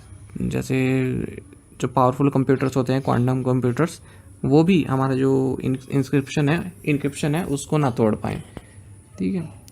और इंडिया का जो कम्युनिकेशन है, डिफेंस सिस्टम है, उसको हैक होने से रोक सकता है। इस तरह का एक सिक्योर सैटेलाइट सिस्टम ये बनाने जा रहे हैं, साइबर थ्रेट से कोई हमें दिक्कत ना हो। Which international organization launched universal health coverage practitioners and experts knowledge exchange and resources? किस अंतर्राष्ट्रीय संगठन ने universal health coverage practitioners and experts knowledge exchange and resources launch किया? राइट आंसर ऑप्शन बी है, एशियन डेवलपमेंट बैंक। तो Asian development bank president Masato Kanda, इन्होंने universal health coverage practitioners and experts knowledge exchange and resources USC peers इसको launch किया है, जो कि एक peer to peer learning network है यूनिवर्सल हेल्थ कवरेज के लिए एशिया पैसिफिक रीजन में, ठीक है। तो एक तरह का जैसे आप मॉड्यूल कह सकते हैं वो है, तो इसे पढ़ सकते हैं क्या क्या हेल्थ फाइनेंशियल रिफॉर्म्स अलग अलग देशों ने की हैं, उससे अलग अलग देश सीख सकते हैं। Harvinder Singh is associated with which sport, Harvinder Singh किस खेल से जुड़े हैं? राइट आंसर ऑप्शन है पैरा आर्चरी। तो हरविंदर सिंह जो कि वर्ल्ड नंबर 1 और पैरा ओलंपिक चैंपियन है, इन्होंने 2 गोल्ड मेडल जीते हैं Beijing 2025 Asian para archery championship में, और भारत का दूसरा स्थान सुनिश्चित किया है मेडल स्टैंडिंग में चाइना के बाद। तो Bharat 3 gold 3 silver 3 bronze medal के साथ दूसरे स्थान पर हुआ। वहीं चाइना ने टॉप किया है 10 गोल्ड 4 सिल्वर और 3 ब्रॉन्ज मेडल्स के साथ, किसमें 2025 एशियन पैरा आर्चरी चैंपियनशिप जो कि बीजिंग में हुई है। तो जो हरविंदर सिंह है, इन्होंने पहला गोल्ड अपना recurve open mix team event में जीता भावना जी के साथ मिलकर। दूसरा गोल्ड इन्होंने रिकर्व मेंस ओपन टाइटल में जीता है। अच्छा, इंडियन वुमेन्स कंपाउंड टीम शीतल देवी और ज्योति, इन्होंने गोल्ड मेडल जीता भारत के लिए। When is the world population day celebrated every year? विश्व जनसंख्या दिवस प्रतिवर्ष कब मनाया जाता है? ऑप्शंस आपके सामने हैं। सही आंसर ऑप्शन बी है जुलाई 11। तो आप यहाँ पर टॉप 5 मोस्ट पॉपुलर कंट्रीज देख सकते हैं। पहले नंबर पर भारत है 1.46 बिलियन पॉपुलेशन के साथ, फिर चाइना आता है, फिर यूनाइटेड स्टेट्स, फिर इंडोनेशिया और फिर पाकिस्तान। इनको इसी ऑर्डर में याद रखिएगा, किसी एग्जाम से पूछ सकते हैं। देखिए, वर्ल्ड पॉपुलेशन डे ये 11 जुलाई को मनाया जाता है हर साल, और पहली बार वर्ल्ड पॉपुलेशन डे 11 जुलाई 1990 को मनाया गया था। तो वर्ल्ड पॉपुलेशन डे आप ये याद रखिएगा कि 11 जुलाई 1987 को ये वो दिन था जब वर्ल्ड पॉपुलेशन 5 बिलियन हो गई थी। थीम 2025 में वर्ल्ड पॉपुलेशन डे का रहेगा empowering young people to create the families they want in a fair and hopeful world. 2011 में जो ग्लोबल पॉपुलेशन है वो 7 बिलियन पहुंच गई थी, 7.9 बिलियन 2021 में, 2030 में 8.5 बिलियन हो जाएगी, 2050 में 9.7 बिलियन हो जाएगी और 2100 में 10.9 बिलियन हो जाएगी। Where was the 27th eastern zonal council meeting held? 27वीं पूर्वी क्षेत्रीय परिषद की बैठक कहाँ आयोजित की गई? राइट आंसर ऑप्शन बी है Ranchi, Jharkhand. Union home minister and minister of cooperation Amit Shah ने 27th meeting of eastern zonal council इसकी अध्यक्षता की है रांची, झारखंड में। और इसमें जो ईस्टर्न जोनल काउंसिल है इसमें बिहार, झारखंड, उड़ीसा और वेस्ट बंगाल राज्य आते हैं। देखिए, 5 जोनल काउंसिल्स की स्थापना की गई थी स्टेट रीऑर्गेनाइजेशन एक्ट 1956 के तहत। इनमें northern zonal council, central, eastern, western and southern. Union home minister जो होते हैं वो चेयरमैन होते हैं इन 5 जोनल काउंसिल्स के, और चीफ मिनिस्टर या फिर लेफ्टिनेंट गवर्नर्स या फिर एडमिनिस्ट्रेटर्स जो भी स्टेट और यूनियन टेरिटरीज इनमें शामिल हैं वो इसमें पार्टिसिपेट करते हैं। और जो राज्य होस्ट कर रहा है उसी का चीफ मिनिस्टर वाइस चेयरमैन बना दिया जाता है। अच्छा, एक और है नॉर्थ ईस्टर्न काउंसिल, ये बनी थी बाद में फिर 7 नवंबर 1972 को। इसमें जो भी हमारे नॉर्थ ईस्ट के राज्य हैं वो शामिल है और इसका हेडक्वार्टर शिलोंग में है। और आपको याद रखना है कि अंडमान एंड निकोबार और लक्षद्वीप ये किसी भी जोनल काउंसिल्स में नहीं आते हैं।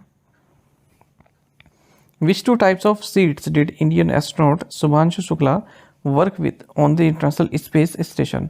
भारतीय अंतरिक्ष यात्री शुभांशु शुक्ला ने अंतर्राष्ट्रीय अंतरिक्ष स्टेशन पर किन 2 बीजों को उगाया है? ऑप्शंस आपके सामने हैं। सही आंसर ऑप्शन सी है मूंग एंड मेथी। एक बात याद रखिएगा, जब ऑप्शंस आपके पास आए ना कि हाल ही में कौन इंटरनेशनल स्पेस स्टेशन से गए थे एक्सियोम 4 मिशन में, तो उसमें 2 ऑप्शन आपको मिल सकते हैं, शुभांशु शुक्ला और सुधांशु शुक्ला। तो सुधांशु और शुभांशु अभी तो आपको लग रहा है कि पढ़ लिया मैंने, लेकिन जब एग्जाम में आते हैं तो कन्फ्यूजन हो जाती है कि सुधांशु है या फिर शुभांशु है। तो याद रखिए शुभांशु नाम है। तो इंडियन एस्ट्रोनॉट शुभांशु शुक्ला, तो इनकी जो स्पेस जर्नी है अभी अंतिम पड़ाव पर है और अभी इन्होंने थोड़ी फार्मिंग वहाँ पर की है और इन्होंने स्टडी किया है जो माइक्रो ग्रेविटी है, किस तरह से जो जर्मिनेट होते हैं बीज, और जो अर्ली प्लांट डेवलपमेंट है उसको किस तरह से इफेक्ट करती है। माइक्रो ग्रेविटी मतलब जीरो ग्रेविटी आप कह सकते हैं, वेटलेसनेस। तो शुक्ला ने फ़ोटो भेजी है, एक तो मूंग और मेथी, इसके जो सीड्स हैं वो स्प्राउट कर रहे हैं, ठीक है, और इनको एक स्टोरेज फ्रीजर में रखा गया है इंटरनेशनल स्पेस स्टेशन में। और जब अर्थ पर आ जाएंगे तब इन सीड्स को कल्टीवेट किया जाएगा कई जनरेशन तक और एग्जामिन किया जाएगा क्या क्या उसमें चेंजेस आते हैं, जेनेटिक्स चेंजेस, माइक्रोबियल इकोसिस्टम और न्यूट्रिशनल प्रोफाइल्स में क्या चेंजेस आते हैं। साथ ही कैप्टन शुक्ला ने यहाँ पर एक माइक्रो एल्गी को भी डिप्लॉय किया है और इनको इन्वेस्टिगेट किया जा रहा है ये फूड, ऑक्सीजन और बायोफ्यूल्स के लिए। Which organisation launch the Talash programme in collaboration with UNICEF India? किस संगठन ने यूनिसेफ इंडिया के सहयोग से तलाश कार्यक्रम शुरू किया? राइट आंसर ऑप्शन डी है national education society for tribal students. National education society for tribal students जो कि एक ऑटोनोमस ऑर्गेनाइजेशन है मिनिस्ट्री ऑफ ट्राइबल अफेयर्स के तहत, इन्होंने पार्टनरशिप की है यूनिसेफ इंडिया के साथ और तलाश यानी कि tribal aptitude, life skills and self esteem hub को लॉन्च किया है। ये एक नेशनल प्रोग्राम है जिसके तहत जो स्टूडेंट्स हैं एकलव्य मॉडल रेजिडेंशियल स्कूल्स के, इन्हें सपोर्ट किया जा रहा है। तो एकलव्य मॉडल रेजिडेंशियल स्कूल्स में जो ट्राइबल स्टूडेंट्स हैं वो पढ़ते हैं, तो उनका एजुकेशन और पर्सनल ग्रोथ यहाँ पर इम्प्रूव की जाएगी जो भी ट्राइबल स्टूडेंट्स हैं एकलव्य स्कूल्स में। साथ ही आपको जानना चाहिए कि जो national education society for tribal students है, नेस्ट जिसे कहते हैं, इसने एमओयू साइन किया है टाटा मोटर्स लिमिटेड के साथ भी, ताकि जो बच्चे हैं एकलव्य मॉडल रेजिडेंशियल स्कूल्स के उनको जो है स्किल लिंक्ड एजुकेशन और एम्प्लॉयमेंट अपॉर्चुनिटीज़ प्रोवाइड की जाए जब उनके 12th कंप्लीट हो जाए उसके बाद। How much penalty has been imposed on Shriram financial limited by the RBI? RBI ने श्रीराम फाइनेंशियल लिमिटेड पर कितना जुर्माना लगाया? राइट आंसर ऑप्शन डी है 2.70 लाख रुपीज़। तो रिजर्व बैंक ऑफ इंडिया ने 2.70 लाख रुपीज़ की मॉनेटरी पेनल्टी लगाई है श्रीराम फाइनेंस लिमिटेड पर, क्योंकि आरबीआई की जो प्रोविजन है डिजिटल लैंडिंग से रिलेटेड उनका अनुपालन इसने नहीं किया। University was the VTU VRIF TCOE centre of excellence inaugurated by union minister Jyotiraditya M Scindia. केंद्रीय मंत्री ज्योतिरादित्य एम सिंधिया द्वारा किस शहर में VTU VRIF TCOE उत्कृष्टता केंद्र का उद्घाटन किया गया? राइट आंसर ऑप्शन सी है बेंगलुरु। तो ज्योतिरादित्य एम सिंधिया जो कि union minister of communications and minister for development of north eastern reason है, इन्होंने VTU VRIF TCOE hub and spoke of excellence को इनोग्रेट किया है बेंगलुरु में। और इसके लिए Visvesvaraya technological university, Visvesvaraya research and innovation foundation and telecom centres of excellence India ने पार्टनरशिप की है। तो इसका मकसद वही है कि state of the art innovation ecosystem बनाया जाए जिसमें 5G 6G communications, artificial intelligence, machine learning, augmented and virtual reality, quantum computing, health care, ये सभी फैसिलिटी हो। Central Board of Direct Taxes has notified bonds issued by Indian Renewable Energy Development Agency Limited (IREDA) as long-term specified asset under which section of the Income Tax Act 1961? केंद्रीय प्रत्यक्ष कर board ने भारतीय अक्षय ऊर्जा विकास agency limited द्वारा जारी bond को आयकर अधिनियम 1961 की इस धारा के तहत दीर्घकालिक निर्दिष्ट परिसंपत्ति के रूप में अधिसूचित किया है। राइट आंसर ऑप्शन सी है सेक्शन 54 EC। तो central board of direct taxes जो कि मिनिस्ट्री ऑफ फाइनेंस के तहत आता है, इन्होंने जो Indian renewable energy development agency limited IREDA के तहत जो बॉन्ड्स इशू किए जाते हैं उन्हें long term specified asset declare किया है section 54 EC of income tax act 1961 के तहत। तो ये जो बॉन्ड्स हैं 5 साल बाद रिन्यूएबल हैं, यानी कि रिडीम किए जा सकते हैं IREDA द्वारा जो इशू किए गए हैं, और इनको टैक्स एग्जेम्पशन बेनिफिट्स मिलेगा under section 54 EC income tax act 1961 के तहत। तो जो भी इन्हें बाय करता है, जैसे बॉन्ड होते हैं ना, बॉन्ड आप बाय कर लेते हैं, बदले में आप पैसे देते हैं, फिर एक टाइम के बाद वो रिडीम होते हैं, आपको अमाउंट मिल जाती है इंटरेस्ट लगकर, तो वो टैक्स एग्जेम्पशन उसको मिलेगा अमाउंट पे। साथ ही long term capital gain 50 lakh रुपए तक का भी आप टैक्स से सेव कर सकते हैं। IREDA की बात करें, गवर्नमेंट कंपनी है, 1987 में इसकी स्थापना हुई थी। एक नॉन बैंकिंग फाइनेंशियल इंस्टीट्यूशन है और ministry of new and renewable energy के तहत आता है। नवरत्न स्टेटस दिया गया 2024 में। Indian railways has signed an MOU with which organisation to enhance train safety using machine vision based inspection system. भारतीय रेलवे ने मशीन विजन आधारित निरीक्षण प्रणाली का उपयोग करके ट्रेन सुरक्षा बढ़ाने के लिए किस संगठन के साथ समझौता ज्ञापन पर हस्ताक्षर किए? राइट आंसर ऑप्शन डी है DFCCIL। इंडियन रेलवेज ने MOU साइन किया है dedicated freight corridor corporation of India limited DFCCIL के साथ, ताकि ट्रेन सेफ्टी बढ़ सके, और इसके लिए artificial intelligence and machine learning based inspection system को लगाया जाएगा, AI इंस्पेक्शन सिस्टम। तो इसका नाम है machine vision based inspection system MVIS। तो इससे क्या होगा, जो भी रोलिंग स्टॉक है उनकी हेल्थ को मॉनिटर किया जाएगा कि वो सही कार्य कर रहे हैं कि नहीं। अब रोलिंग स्टॉक क्या होता है, तो हर कोई व्हीकल जो रेलवे ट्रैक्स पर मूव करता है, ठीक है, जैसे आप कह सकते हैं locomotives, passenger cars, freight wagons, ठीक है, जितने भी रेल व्हीकल्स हैं जो रेल ट्रैक पर चलते हैं। Who launched a report titled A Roadmap for Strengthening State S&T Councils? राज्य विज्ञान एवं प्रौद्योगिकी परिषदों को मजबूत करने के लिए एक रोड मैप शीर्षक से एक रिपोर्ट किसने जारी की? राइट आंसर ऑप्शन डी है, नीति आयोग। तो देखिए, नीति आयोग ने एक रिपोर्ट जारी की है जिसका टाइटल है a road map for strengthening state S&T councils. इसको ऑफिशियली लॉन्च किया गया सुमन बेरी द्वारा, जो कि वाइस चेयरमैन है नीति आयोग के। तो इसमें बताया गया है कि क्या क्या चैलेंजेस हैं और क्या क्या स्कोप है एक कोऑर्डिनेटेड, वेल गवर्नड और सस्टेनेबली फंडेड नेटवर्क जो स्टेट्स की जो साइंस एंड टेक्नोलॉजी काउंसिल्स हैं उनके बीच में। Shekhar Dutt, who passed recently, formerly served as the governor of which Indian state? Shekhar Dutt जिनका काल निधन हो गया, पूर्व में किस भारतीय राज्य के राज्यपाल थे? राइट आंसर ऑप्शन सी है, छत्तीसगढ़। तो शेखर दत्त डिफेंस सेक्रेटरी रहे हैं और एक्स गवर्नर रहे हैं छत्तीसगढ़ के। इनका निधन हो गया 76 की एज में। एक और ओबिचुरी देख लेते हैं। जाने माने हिप्नोटिस्ट और personal development coach, author, magician BB पत्तावीरम, इनका निधन हो गया 75 की एज में, हैदराबाद में। What is the name of the first indigenously designed and built diving support vessel TSV of the Indian Navy? भारतीय नौसेना के पहले स्वदेशी रूप से डिज़ाइन और निर्मित डाइविंग सपोर्ट वेसल का नाम क्या है? ऑप्शंस आपके सामने हैं। सही आंसर ऑप्शन ए है, INS निस्तार। इंडियन नेवी को इनका पहला indigenously designed and built diving support vessel जिसका नाम INS निस्तार है, ये प्राप्त हो चुका है हिंदुस्तान शिपयार्ड लिमिटेड से विशाखापट्टनम में। आपको बता दें, ये जो शिप है ये हाईली स्पेशलाइज्ड है और डीप सी डाइविंग कर सकता है, रेस्क्यू ऑपरेशंस कर सकता है, जो कि सिलेक्टेड नेवीज़ के पास ही है पूरे वर्ल्ड में। इस शिप का जो नाम है निस्तार, ये संस्कृत से लिया गया है और इसका मतलब है लिबरेशन, रेस्क्यू या फिर साल्वेशन। 118 मीटर लॉन्ग है ये, 10,000 टन इसका वेट है और 300 मीटर तक की डेप्थ तक ये डाइव कर सकता है।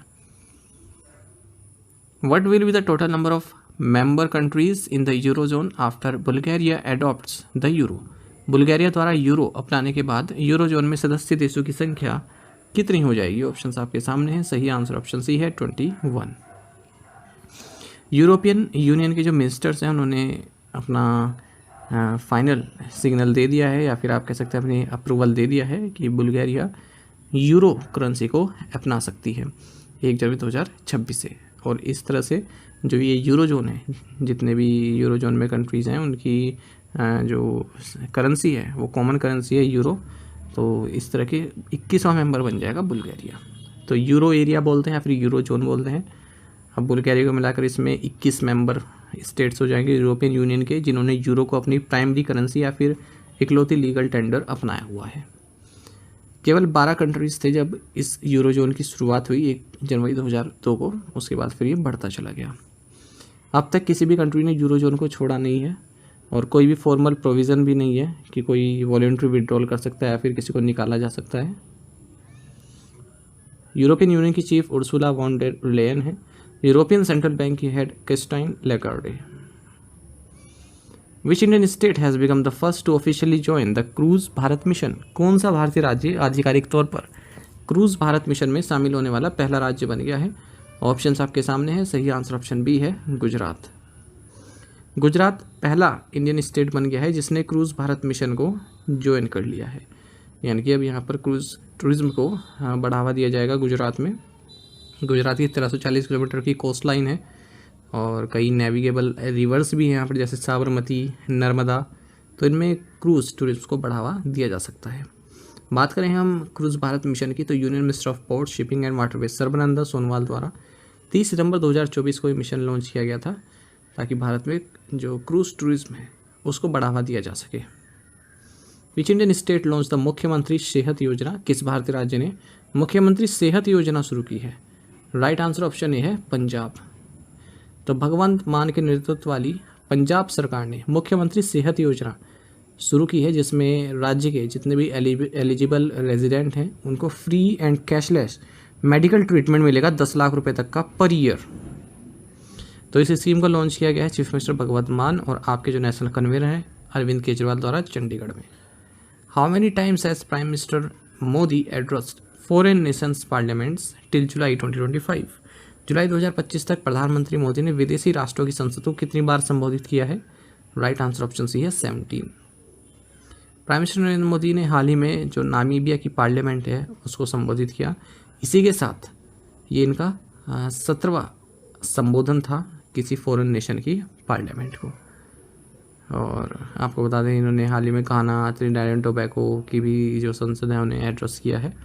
इससे पहले मनमोहन सिंह 7 बार ऐसा कर चुके हैं, इंदिरा गांधी 4 बार, जवाहरलाल नेहरू 3 बार, राजीव गांधी 2 बार, पीवी नरसिम्हा राव 1 बार। Which ministry has launch the Kala Setu real time language tech for Bharat challenge? किस मंत्रालय ने कला सेतु भारत के लिए real time language tech challenge launch किया? राइट आंसर ऑप्शन डी है ministry of information and broadcasting. तो देखिए ministry of information and broadcasting ने wave x startup accelerator platform के जरिए Kala Setu real time language tech for Bharat challenge को launch किया है। तो इस चैलेंज में जो एआई स्टार्टअप्स हैं उनको इनवाइट किया गया है कि आप आइए और कुछ ऐसे प्रोडक्ट्स बनाइए जिससे हम केवल टेक्स्ट डालें और ऑडियो, वीडियो और ग्राफिक कंटेंट बनकर आ जाए अलग अलग भाषाओं में।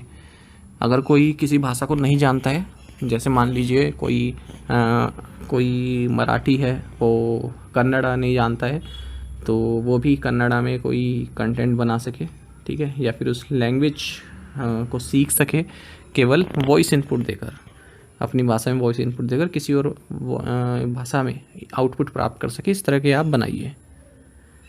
कला Setu aims to bridge the digital language divide by enabling public communication bodies to dynamically transform official information into regionally resonant formats such as infographic, visuals, contextualized video explainers and audio news capsules in real time.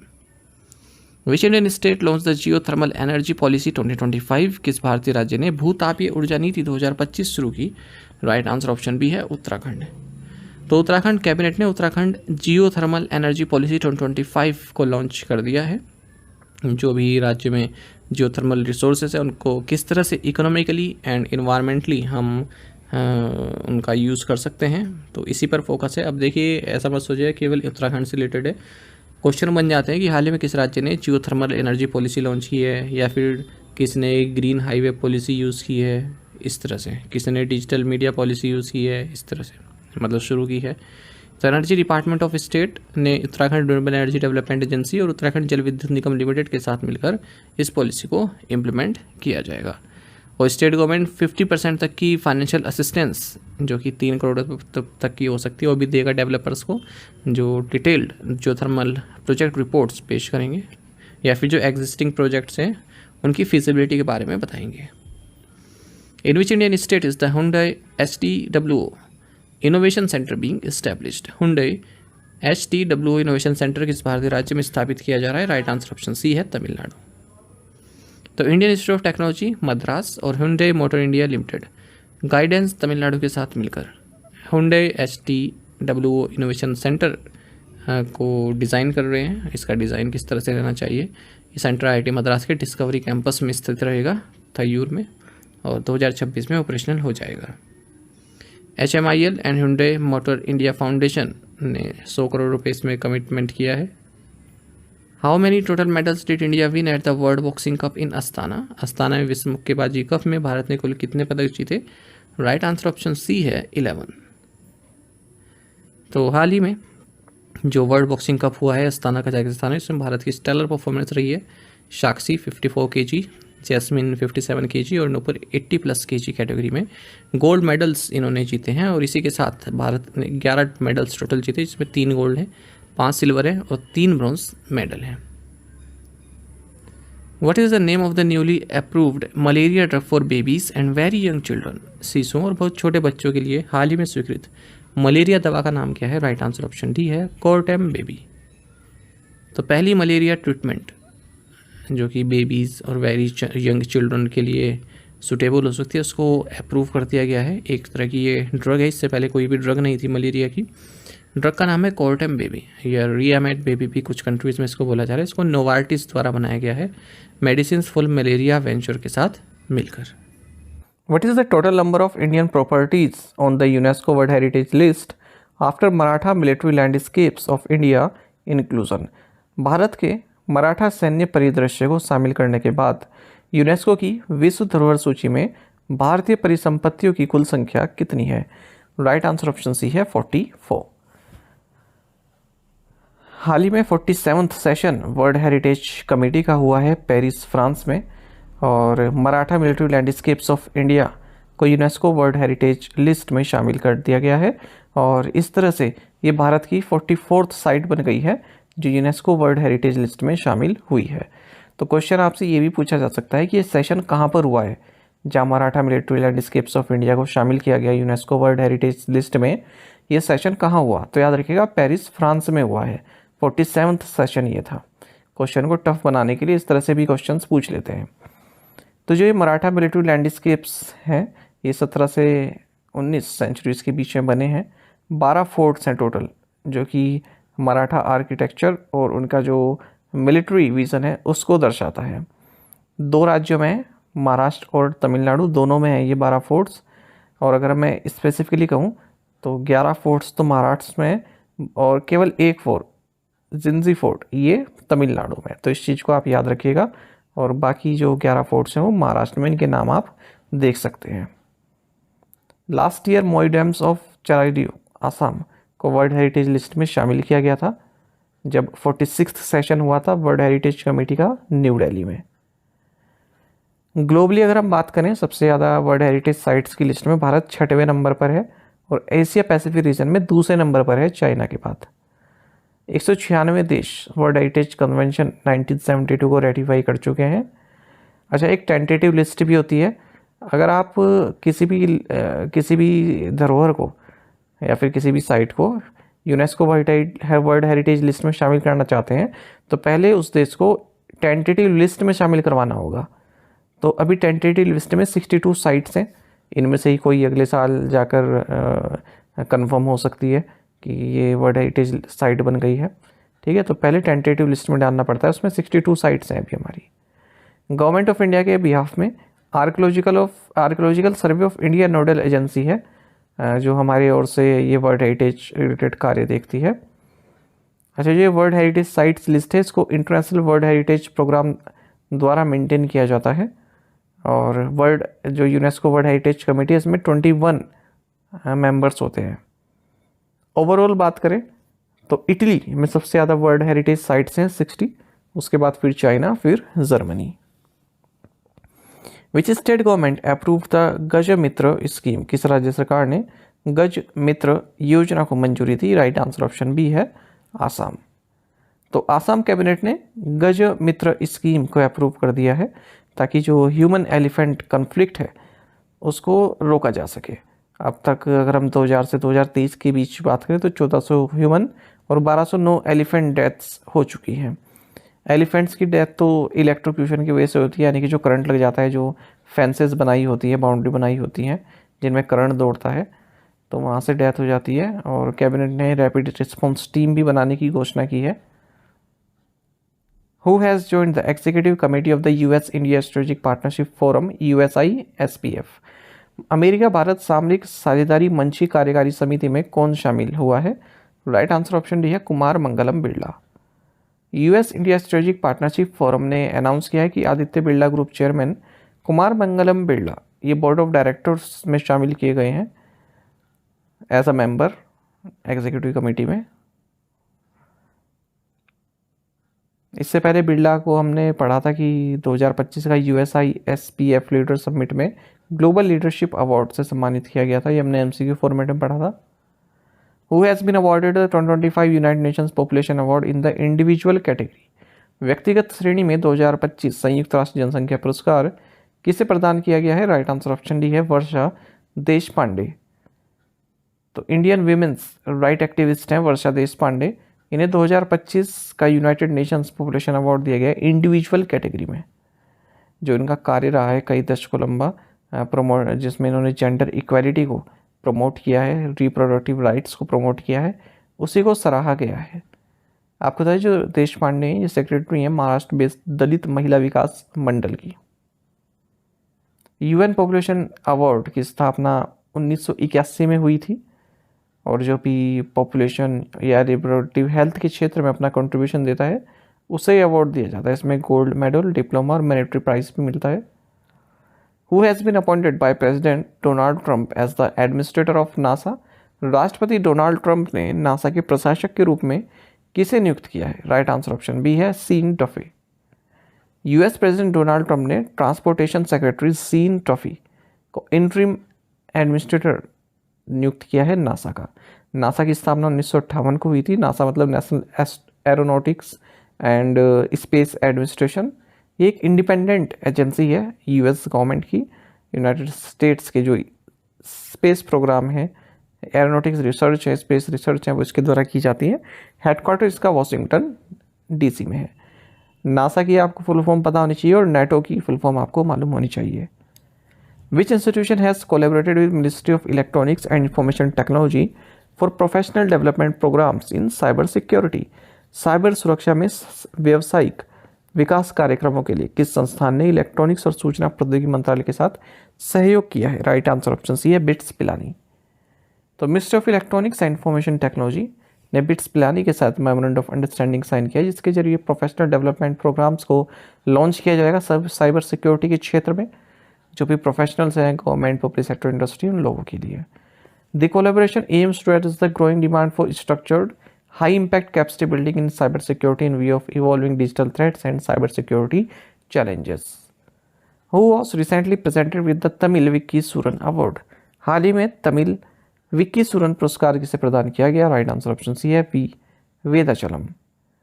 तो veteran archaeologist and एपिग्राफिस्ट हैं we Vedachalam. इन्हें Tamil wiki Thooran award दिया गया है मदुरई तमिलनाडु में। आपको बता दें ये पहले व्यक्ति थे जिन्होंने किलाड़ी साइट के बारे में जो है बताया था। किलाड़ी या फिर किजाड़ी आप बोल सकते हैं, संगम पीरियड की एक सेटलमेंट साइट है। जैसे हड़प्पा साइट्स होती है ना, इसी तरह से ये एक सेटलमेंट साइट है, यहाँ पर लोग रहा करते थे।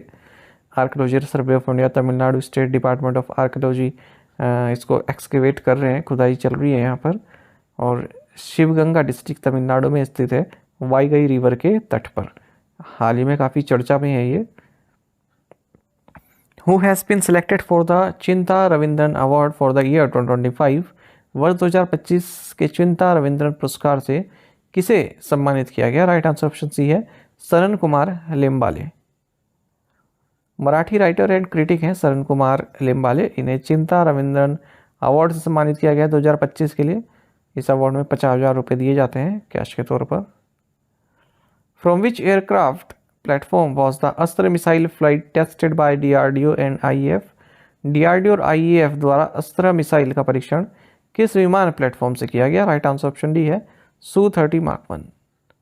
तो Defence research and development Organisation IK DRDO और इंडियन एयर फोर्स IAF ने सक्सेसफुली जो indigenous beyond visual range air to air missile है अस्त्र, इसको टेस्ट फायर किया है। ठीक है, रेडियो फ्रिक्वेंसी सीकर इसमें मौजूद रहा। कहाँ से टेस्ट फायर किया? Su-30 Mark 1 प्लेटफॉर्म उड़ीसा से। तो 2 लॉन्चेस किए गए और एक high speed unmanned aerial target था। अलग अलग रेंजेस से इस पे जो है फायर किया गया, इसको डिस्ट्रॉय किया गया। अस्त्र की जो रेंज है वो 100 किलोमीटर से अधिक की है। Where was the 11th India maize summit organised. 11वां भारत मक्का शिखर सम्मेलन कहाँ आयोजित किया गया? राइट आंसर ऑप्शन बी है न्यू दिल्ली। तो हाल ही में 11वां इंडिया मेज समिट ऑर्गेनाइज किया गया है Federation of Indian Chambers of commerce and Industry and Indian Institute of Maize Research द्वारा नई दिल्ली में। भारत का जो मेज प्रोडक्शन है 42.3 मिलियन टन्स है 2025 में और इसका टारगेट है 86 मिलियन टन्स पहुंचाना 2047 तक। What is the theme of the trade facilitation conference 2025 in new Delhi. नई दिल्ली में आयोजित व्यापार सुविधा सम्मेलन 2025 का विषय क्या है? राइट आंसर ऑप्शन डी है scientific excellence for seamless trade. तो union minister of state for finance Pankaj Chaudhary ने ट्रेड फैसिलिटेशन कॉन्फ्रेंस 2025 को इनोग्रेट किया है। इसका थीम रहा scientific excellence for seamless trade. कहाँ पर आयोजित किया गया? न्यू दिल्ली में। C Subramaniam auditorium, Indian council of agriculture research, national agriculture science complex, Pusa campus, नई दिल्ली में। इसको central revenues control laboratory, central board of indirect taxes and customs द्वारा ऑर्गेनाइज किया गया। The Saheli smart card scheme is being implemented by which organisation? Saheli smart card योजना किस संगठन द्वारा कार्यान्वित की जा रही है? राइट आंसर ऑप्शन सी है, दिल्ली ट्रांसपोर्ट कॉरपोरेशन। तो दिल्ली ट्रांसपोर्ट कॉरपोरेशन द्वारा सहेली स्मार्ट कार्ड योजना को लागू किया जा रहा है, ताकि जो दिल्ली की महिलाएं हैं और ट्रांसजेंडर पर्सन्स हैं वो फ्री में बस में ट्रैवल कर सकें, और जो अब तक पिंक टिकट सिस्टम आ रहा था उसको रिप्लेस कर देंगे। ये केवल जो इस सहेली स्मार्ट कार्ड है इससे केवल दिल्ली के जो रेजिडेंट हैं उनके लिए ही है, बल्कि जो पिंक टिकट सिस्टम होता था उसमें कोई भी बाहर का राज्य हो, कोई भी है, सब महिलाएं फ्री में ट्रैवल कर सकती थी जो राज्य की बसेज हैं। What is the amount of the monetary penalty imposed on HDFC Bank by the RBI? RBI द्वारा HDFC बैंक पर लगाए गए मौद्रिक जुर्माने की राशि कितनी है? राइट आंसर ऑप्शन डी है, 4.88 लाख रुपीज़। तो रिजर्व बैंक ऑफ इंडिया ने 4.88 लाख रुपीज़ की मॉनेटरी पेनल्टी लगाई है HDFC बैंक पर, क्योंकि इसने जो रिजर्व बैंक ऑफ इंडिया के master direction for investment India से संबंधित जो प्रोविजंस हैं उनका अनुपालन नहीं किया है। तो RBI ने पहले शो कॉज नोटिस दिया था बैंक को, और उसके जवाब में बैंक ने एक अपना रिटर्न रिप्लाई दिया, और उससे पता चला कि रिजर्व बैंक ऑफ इंडिया ने जो मतलब कहा है कि इन्होंने प्रोविज़न का पालन नहीं किया वो बात सही है, और इसके वजह से इनको पर पेनल्टी लगाई गई है 4.88 लाख रुपीज़ की। Which two organizations have signed a 3-year MOU to produce and broadcast handball events? किन दो संगठनों ने हैंडबॉल प्रतियोगिताओं के प्रसारण के लिए 3 साल के समझौता ज्ञापन पर हस्ताक्षर किए हैं? राइट आंसर ऑप्शन डी है, Prasar Bharati and Handball Association of India. तो प्रसार भारती और हैंडबॉल एसोसिएशन ऑफ इंडिया ने 3 साल का मेमोरेंडम ऑफ अंडरस्टैंडिंग साइन किया है, जिसके जरिए जो जितने भी नेशनल इंटरनेशनल हैंडबॉल इवेंट्स हैं उनको ब्रॉडकास्ट किया जाएगा प्रसार भारती द्वारा। तो ये इवेंट ब्रॉडकास्ट होंगे डीडी स्पोर्ट्स पर, वेव्स OTT पर, और भी जो प्रसार भारती प्लेटफॉर्म है। देखिए वेव्स OTT इसी का ही है, प्रसार भारती का। प्रसार भारती के chief executive officer Gaurav Dwivedi हैं और चेयरमैन नवनीत कुमार सहगल हैं। Under which initiative has the ministry of heavy industries launch the electric truck incentive scheme? भारी उद्योग मंत्रालय ने किस पहल के तहत इलेक्ट्रिक ट्रक प्रोत्साहन योजना शुरू की? राइट आंसर ऑप्शन बी है, PME drive. Ministry of heavy industries government of India ने एक स्कीम लॉन्च की है ताकि जो इलेक्ट्रिक ट्रक्स हैं उनके लिए फाइनेंशियल इंसेंटिव्स प्रोवाइड किए जा सके PME ड्राइव इनिशिएटिव के तहत।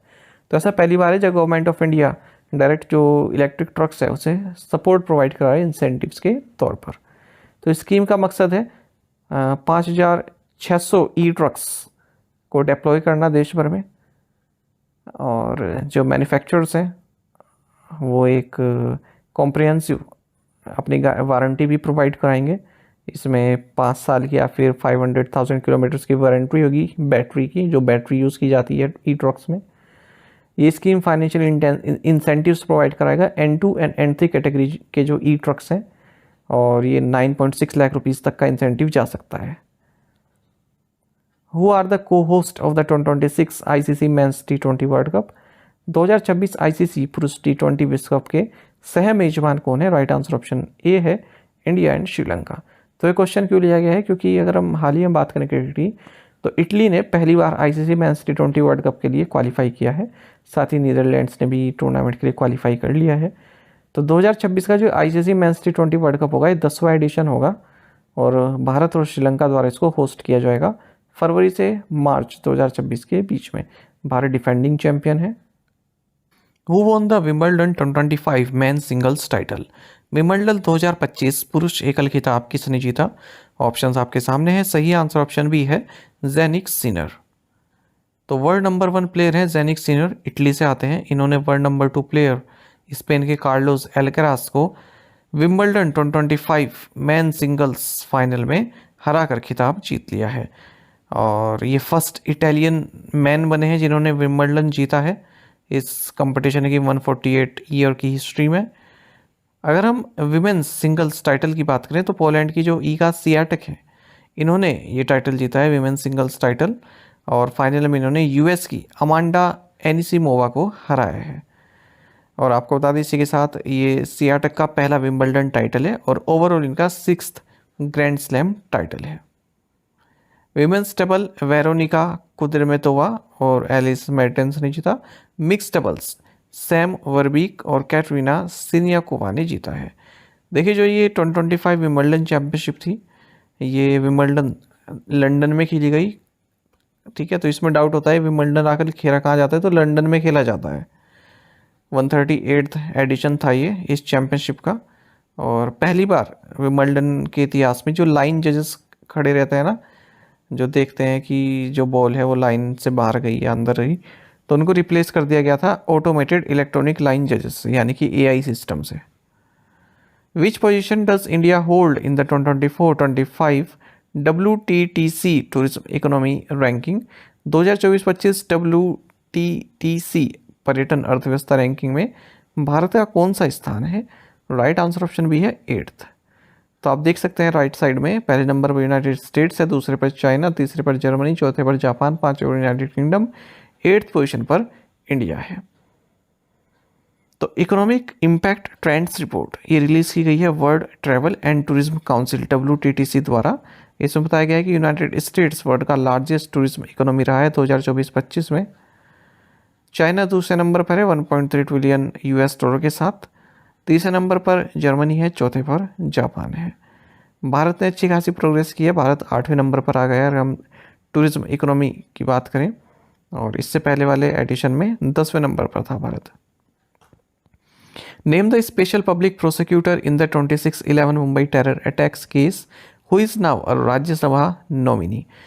26/11 मुंबई आतंकवादी हमलों के मामले में विशेष लोक अभियोजक का नाम क्या है, जिन्हें अब राज्यसभा के लिए नामित किया गया है? राइट आंसर ऑप्शन सी है उज्ज्वल निकम। तो प्रेसिडेंट द्रौपदी मुर्मू ने आर्टिकल 81A के तहत former foreign secretary Harshvardhan Shringla, special public prosecutor 26/11 Mumbai terror attacks case में Ujjwal Nikam, Kerala BJP leader C Sadanandan master और दिल्ली बेस्ड हिस्टोरियन मीनाक्षी जैन को राज्यसभा के लिए नॉमिनेट किया है। उज्ज्वल निकम लोकसभा इलेक्शन में लड़े थे पर उसमें हार गए। ये नॉमिनेशन नोटिफाई किया गया है यूनियन होम मिनिस्ट्री के द्वारा, और इनकी जो अपॉइंटमेंट है ये 6 साल के लिए रहेगी, और 6 महीने के भीतर भीतर ये किसी पार्टी को भी ज्वाइन कर सकते हैं। प्रेसिडेंट 12 पीपल को नॉमिनेट करता है राज्यसभा के लिए, तो अभी 4 सीट्स खाली थी, तो अभी इन चारों को भर दिया गया है। When is the world youth skills day observed every year? विश्व युवा कौशल दिवस हर वर्ष कब मनाया जाता है? राइट आंसर ऑप्शन है 15 जुलाई। तो 2014 में यूनाइटेड नेशन जनरल असेंबली ने डिक्लेयर किया कि 15 जुलाई को हर साल वर्ल्ड यूथ स्किल्स डे मनाया जाएगा। 2025 में इसका थीम है youth empowerment through AI and digital skills. देखिए एक कमेंट आया था ये हरदीप शुडान का, तो इनका कहना है कि ये जो क्वेश्चन है ये IOB LBO के एग्ज़ाम में पूछा गया था। तो देखिए पूछे तो बहुत सारे क्वेश्चन गए थे जो हमने कराए थे, करंट अफेयर्स के लगभग सभी पूछे गए थे, लेकिन ये क्वेश्चन मुझे अच्छा लगा रेनेस लॉजिस्टिक्स इंडिया वाला, क्योंकि इस तरह के क्वेश्चंस के चांसेस बहुत कम रहते हैं कि ये क्वेश्चन पूछा जाएगा। ठीक है, जब आप भी पढ़ते होंगे, अगर आप पढ़ोगे इस क्वेश्चन को तो आपको भी लगेगा कि ऐसा कहाँ पूछा जाएगा। ठीक है, पर ये PIB का क्वेश्चन है। PIB की जो डील्स होती हैं, जो PIB कवर करता है, वो पूछे जाते हैं, तो ये भी PIB द्वारा कवर क्वेश्चन था। ठीक है, जो PIB में आते हैं। Who has been selected for 34th Ramasramam Unnikutty award? 34वें रामासरमम उनिरकुट्टी पुरस्कार के लिए किसे चुना गया है? राइट आंसर ऑप्शन भी है S सोमनाथ। तो former Indian Space Research Organisation के चेयरमैन है S सोमनाथ। इन्हें 34वें रामासरमम उनिरकुट्टी अवार्ड के लिए चुना गया है, स्पेस रिसर्च में जिनका कंट्रीब्यूशन है उसके लिए। 50,000 रुपये इसमें कैश प्राइज दिया जाता है। ये अवार्ड इन्हें कोझिकोड में दिया जाएगा अगस्त 2025 में। What is the name of the statewide crackdown launched by Uttarakhand police against fraudulent spiritual healers? Uttarakhand police द्वारा धोखेबाज आध्यात्मिक बाबा या फिर व्यक्तियों के खिलाफ शुरू की गई राज्यव्यापी कार्रवाई का नाम क्या है? राइट आंसर ऑप्शन सी है ऑपरेशन कालनेमी। तो देखिए एक क्रैकडाउन किया गया उत्तराखंड पुलिस द्वारा ऑपरेशन कालनेमी के तहत। जो भी ये फ्रॉड बाबा लोग घूमते हैं ना, तो 118 इस तरह के स्पिरिचुअल हीलर्स या मेंडिकेंट्स को पकड़ा गया है पिछले 24 घंटे में। ठीक है, एक अभी तो देहरादून में तो कुछ बांग्लादेशी भी पकड़े गए हैं, वो बाबा बन के घूम रहे थे, मतलब घरों घर जाके जो पैसे वैसे मांगते हैं। Who is the current Union home secretary whose tenure has been extended? वर्तमान केंद्रीय गृह सचिव कौन है जिनका कार्यकाल बढ़ा दिया गया है? राइट आंसर ऑप्शन सी है, गोविंद मोहन। तो union home secretary Govind Mohan का जो टेन्योर है वो बढ़ा दिया गया है 22 अगस्त 2026 तक। ये 30 सितंबर को इस साल रिटायर होने वाले थे। सिक्किम कैडर के ऑफिसर हैं। लास्ट इन्हें होम सेक्रेटरी अपॉइंट किया गया था 23 अगस्त 2024 को। जनरली जो होम सेक्रेटरी होता है उनका जो टेन्योर होता है वो 2 साल का होता है। Which organisation announce the launch of the BSE insurance index? BSE insurance index किसने लॉन्च किया? राइट आंसर ऑप्शन है एशिया इंडेक्स। एशिया इंडेक्स जो कि होली ओन्ड सब्सिडरी है BSE की, इन्होंने एक नया इंडेक्स लॉन्च किया जिसका नाम है BSE इंश्योरेंस। ठीक है, देखिए एक BSE 1000 इंडेक्स जो है ना, तो उसमें कई सारी कंपनीज हैं BSE 1000 इंडेक्स में। तो उन कंपनीज में जो इंश्योरेंस कंपनी है उन्हें जगह दी जाएगी इस नए BSE इंश्योरेंस में। जो इंश्योरेंस वाली कंपनीज हैं वो इसमें जगह पाएंगी। तो एक अलग से इंडेक्स बना दिया गया है केवल इंश्योरेंस कंपनीज का। इसमें केवल इंश्योरेंस कंपनीज को ही जगह दी जाएगी। ठीक है, और जनरली क्या होता है, जैसे इंडेक्स होता है ना, उसमें क्या होता है अलग अलग कंपनीज होती हैं। जो मान लीजिए जैसे टेक्नोलॉजी की ओर से कोई कंपनी आ गई, मैन्युफैक्चरिंग की ओर से कोई कंपनी आ गई, फार्मा की ओर से कोई कंपनी आ गई। ठीक है, तो मान लीजिए कोई 30 कंपनी ले ली हमने अलग अलग सेक्टर से, तो वो पूरा बताती हैं कि किस तरह से वो सेक्टर चल रहा है। ठीक है, जो स्ट्रॉन्ग कंपनीज होती हैं उस सेक्टर की। तो इस तरह से इंश्योरेंस की कंपनीज इसमें ली जाएंगी और रिकॉन्स्टिट्यूट किया जाएगा सेमी एनुअली, जून और दिसंबर में। ठीक है, जून और दिसंबर में इनको क्या किया जाएगा, किसी कंपनी को जैसे हमने बाहर कर दिया, किसी को इंक्लूड कर दिया, ये सब काम किया जाएगा। और इंडिविजुअल स्टॉक वेट इस कैप्ड एट 25%। तो कोई एक कंपनी डोमिनेट ना करे इंडेक्स को, इसलिए 25% से ज़्यादा किसी भी कंपनी का वेटेज इसमें नहीं रहेगा। Where was the India Greece PASSEX conducted? Bharat Greece PASSEX कहाँ आयोजित किया गया? राइट आंसर ऑप्शन डी है, off the coast of Mumbai. तो इंडिया और ग्रीस की जो नेवीज हैं इन्होंने एक जॉइंट पासिंग एक्सरसाइज, जिसे पासेक्स बोलते हैं, इसे कंडक्ट किया है मुंबई में। INS तर्कस ने भारत की ओर से पार्टिसिपेट किया, वहीं ग्रीस की ओर से HS सारा ने पार्टिसिपेट किया है। What does DMF stand for in the context of aspirational DMF programme? आकांक्षी DMF कार्यक्रम के संदर्भ में DMF का क्या अर्थ है? राइट आंसर ऑप्शन बी है, डिस्ट्रिक्ट मिनरल फाउंडेशन। तो union minister of coal and mines G Kishan Reddy, इन्होंने ऑपरेशन गाइडलाइंस लॉन्च की हैं एस्पिरेशनल DMF प्रोग्राम के लिए, जिसके तहत जो DMF इनिशिएटिव्स हैं उनको एस्पिरेशनल डिस्ट्रिक्ट प्रोग्राम और एस्पिरेशनल ब्लॉक प्रोग्राम्स के साथ जोड़ा जाएगा। देखिए एस्पिरेशनल डिस्ट्रिक्ट प्रोग्राम क्या है, अब सरकार द्वारा जो बैकवर्ड डिस्ट्रिक्ट्स हैं, कुछ ऐसे डिस्ट्रिक्ट चुने गए हैं जहाँ पर ज़्यादा ध्यान देने की ज़रूरत है, न्यूट्रिशनल वैल्यू देने की ज़रूरत है, बच्चों को एजुकेशन की ज़रूरत है।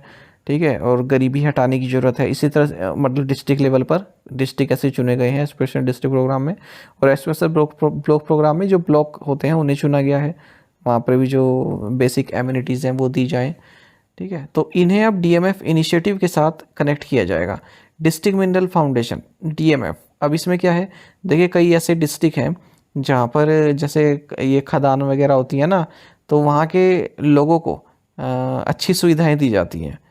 जैसे मान लीजिए कोई झारखंड का डिस्ट्रिक्ट है, तो वहाँ पर खदान वगैरह का कार्य काफ़ी चलता है, तो वहाँ पर लोग प्रभावित होते हैं उस चीज़ से। तो वहाँ के बच्चों में देखा गया कि कुछ बीमारियाँ हो रही हैं या फिर न्यूट्रिशन वैल्यू कम है, तो इस तरह से आंगनवाड़ी केंद्र बनाए जाए, उनके द्वारा दवाइयाँ उनको दी जाएँ। ठीक है, तो इसको बोलते हैं डिस्ट्रिक्ट मिनरल फाउंडेशन। यहाँ पर एक फ़ंड आता है कंपनीज़ की ओर से, जो कंपनीज़ कार्य करती हैं वो इसमें फ़ंड देती हैं। ठीक है, तो अब जो ये फंड होगा ये कैसे यूज़ किया जाएगा, जो एस्पिरेशनल डिस्ट्रिक्ट प्रोग्राम के तहत जो टारगेट लिखे गए हैं ना, उन टारगेट के हिसाब से। जो एस्पिरेशनल ब्लॉक प्रोग्राम्स हैं उनमें जो टारगेट है हेल्थ एजुकेशन, उसके हिसाब से। What is the total number of agriculture commodities available on eNAM after the recent addition of 7 products? हाल ही में 7 उत्पादों को जोड़ने के बाद ई-नाम पर उपलब्ध कृषि उत्पादों की कुल संख्या कितनी है? राइट आंसर ऑप्शन सी है 238। तो ministry of agriculture and farmer welfare ने हाल ही में 7 नए एग्रीकल्चर प्रोडक्ट्स को ऐड किया है ई-नाम में, यानी कि electronic national agriculture market platform में। इन कमोडिटीज़ का नाम है बनारसी पान, शुगर केन, मर्चा राइस, कतरनी राइस, जर्दालू मैंगो, शाही इलायची, माफ़ कीजिएगा शाही लीची और मगई पान। तो इन एडिशंस के बाद, इन 7 नए एग्रीकल्चर प्रोडक्ट्स के एडिशन के बाद total number of agriculture commodities जो ई नाम पर अवेलेबल हैं वो 238 हो गई है। ई नाम को 2016 में लॉन्च किया गया था। तो ये जो है एग्रीकल्चर प्रोड्यूस मार्केट कमेटी यानी कि मंडीज़ को डायरेक्ट किसानों से जोड़ती है। जो मिडिल मैन होते हैं ना, उनको हटा देती है। मान लीजिए किसी किसान ने अपना राइस उगाया है, ठीक है, उस राइस को बेचना चाहता है, तो डायरेक्ट मंडी में ना जाकर, यानी कि जो मिडिल मैन है, मिडिल मैन तो कम पैसे देते हैं ना, कम पैसे की बोली लगाते हैं, तो किसान क्या कर सकता है, उसे ई नाम पोर्टल पर रजिस्टर कर सकता है अपनी फसल को, और जो भी उसका बिड होगी उसके प्राइस की वो लग सकती है, और जो बायर होगा उसको बेच सकता है और अपना पेमेंट ले सकता है ई नाम पर। Where were the hot test of the Gaganyaan service module propulsion system conducted by ISRO. ISRO द्वारा Gaganyaan service module propulsion system के हॉट टेस्ट कहाँ किए गए? राइट आंसर ऑप्शन सी है, महेंद्रगिरी, तमिलनाडु। तो इसरो ने 2 हॉट टेस्ट किए हैं Gaganyaan service module propulsion system SMPS के। इसरो का जो प्रोपल्सन कॉम्प्लेक्स है महेंद्रगिरी, तमिलनाडु, यहाँ पर। तो ये 2 टेस्ट हुए, एक तो 30 सेकंड तक चला, एक 100 सेकंड तक चला है। तो इसरो का जो लिक्विड प्रोपल्सन सिस्टम सेंटर है, ये जो गगनयान SMPS है, यानी कि Gaganyaan service module propulsion system है, तो इसका जो टेक्नोलॉजिकल डेवलपमेंट एक्टिविटीज़ है उसको लीड कर रहा है। Which Indian YouTuber was featured in the 2025 time 100 creators list. 2025 time 100 creators list में किस भारतीय यूट्यूबर को शामिल किया गया? राइट आंसर ऑप्शन ए है, प्राजक्ता कोहली। तो YouTuber turn actor Prajakta Kohli, जिनका निकनेम मोस्टली सेन है, देखा होगा आपने यूट्यूब पर, तो इन्हें 2025 टाइम 100 क्रिएटर्स लिस्ट में ऐड किया गया है। First and only Indian born creator है जिन्हें इस लिस्ट में नामित किया गया। World Health Innovation Forum has recently been selected to join which international group. विश्व स्वास्थ्य नवाचार मंच को हाल ही में किस अंतर्राष्ट्रीय समूह में शामिल होने के लिए चुना गया है? राइट आंसर ऑप्शन डी है, BRICS plus manufacturing working group. तो वर्ल्ड हेल्थ इनोवेशन फोरम, जिसका हेडक्वार्टर्स आंध्र प्रदेश में टेक जोन में है, विशाखापट्टनम के पास, इसे सिलेक्ट किया गया है BRICS plus manufacturing working group में ऐड करने के लिए। तो जो इंटरगवर्नमेंटल प्लेटफॉर्म है, ये एक पाइटल रोल प्ले करता है जो मैन्युफैक्चरिंग और इंडस्ट्रियल पॉलिसी है ब्रिक्स नेशंस की, उसके लिए। इंडिया ब्रिक्स की प्रेसिडेंसी हासिल कर लेगा 2026 में। तो अब as a BRICS plus manufacturing working group के मेंबर के तौर पर जो ये आपका वर्ल्ड हेल्थ इनोवेशन फोरम है, तो जो भी रिसर्च एंड डेवलपमेंट कार्य होंगे ब्रिक्स प्लस पार्टनर कंट्रीज़ के बीच में, उनमें पार्टिसिपेट कर सकेगा। On which date is national fish farmers day observed every year in India. भारत में हर साल राष्ट्रीय मत्स्य कृषक दिवस कब मनाया जाता है? राइट आंसर ऑप्शन बी है, 10 जुलाई। तो नेशनल फिश फार्मर्स डे हर साल 10 जुलाई को मनाया जाता है। और ये एनुअल इवेंट क्यों मनाया जाता है? क्योंकि प्रोफेसर डॉक्टर हीरालाल चौधरी और उनके कॉलीग डॉक्टर अली कुन्नी, इन्होंने पहली बार 10 जुलाई 1957 को जो मेजर कार्प्स हैं उनकी ब्रीडिंग की थी अंगुल, उड़ीसा में, पहली बार हमारे देश में। कार्प्स मतलब फ्रेश वाटर फिश कह सकते हैं आप। इंडिया का जो फिश प्रोडक्शन है लगभग डबल हो चुका है, जहां 2013-14 में 95.79 लाख टन्स था, वहीं बढ़कर 24-25 में 195 लाख टन्स हो चुका है, यानी कि 104% की ग्रोथ देखने के लिए मिली। In the national achievement survey 2024 which state has emerged as a top performer.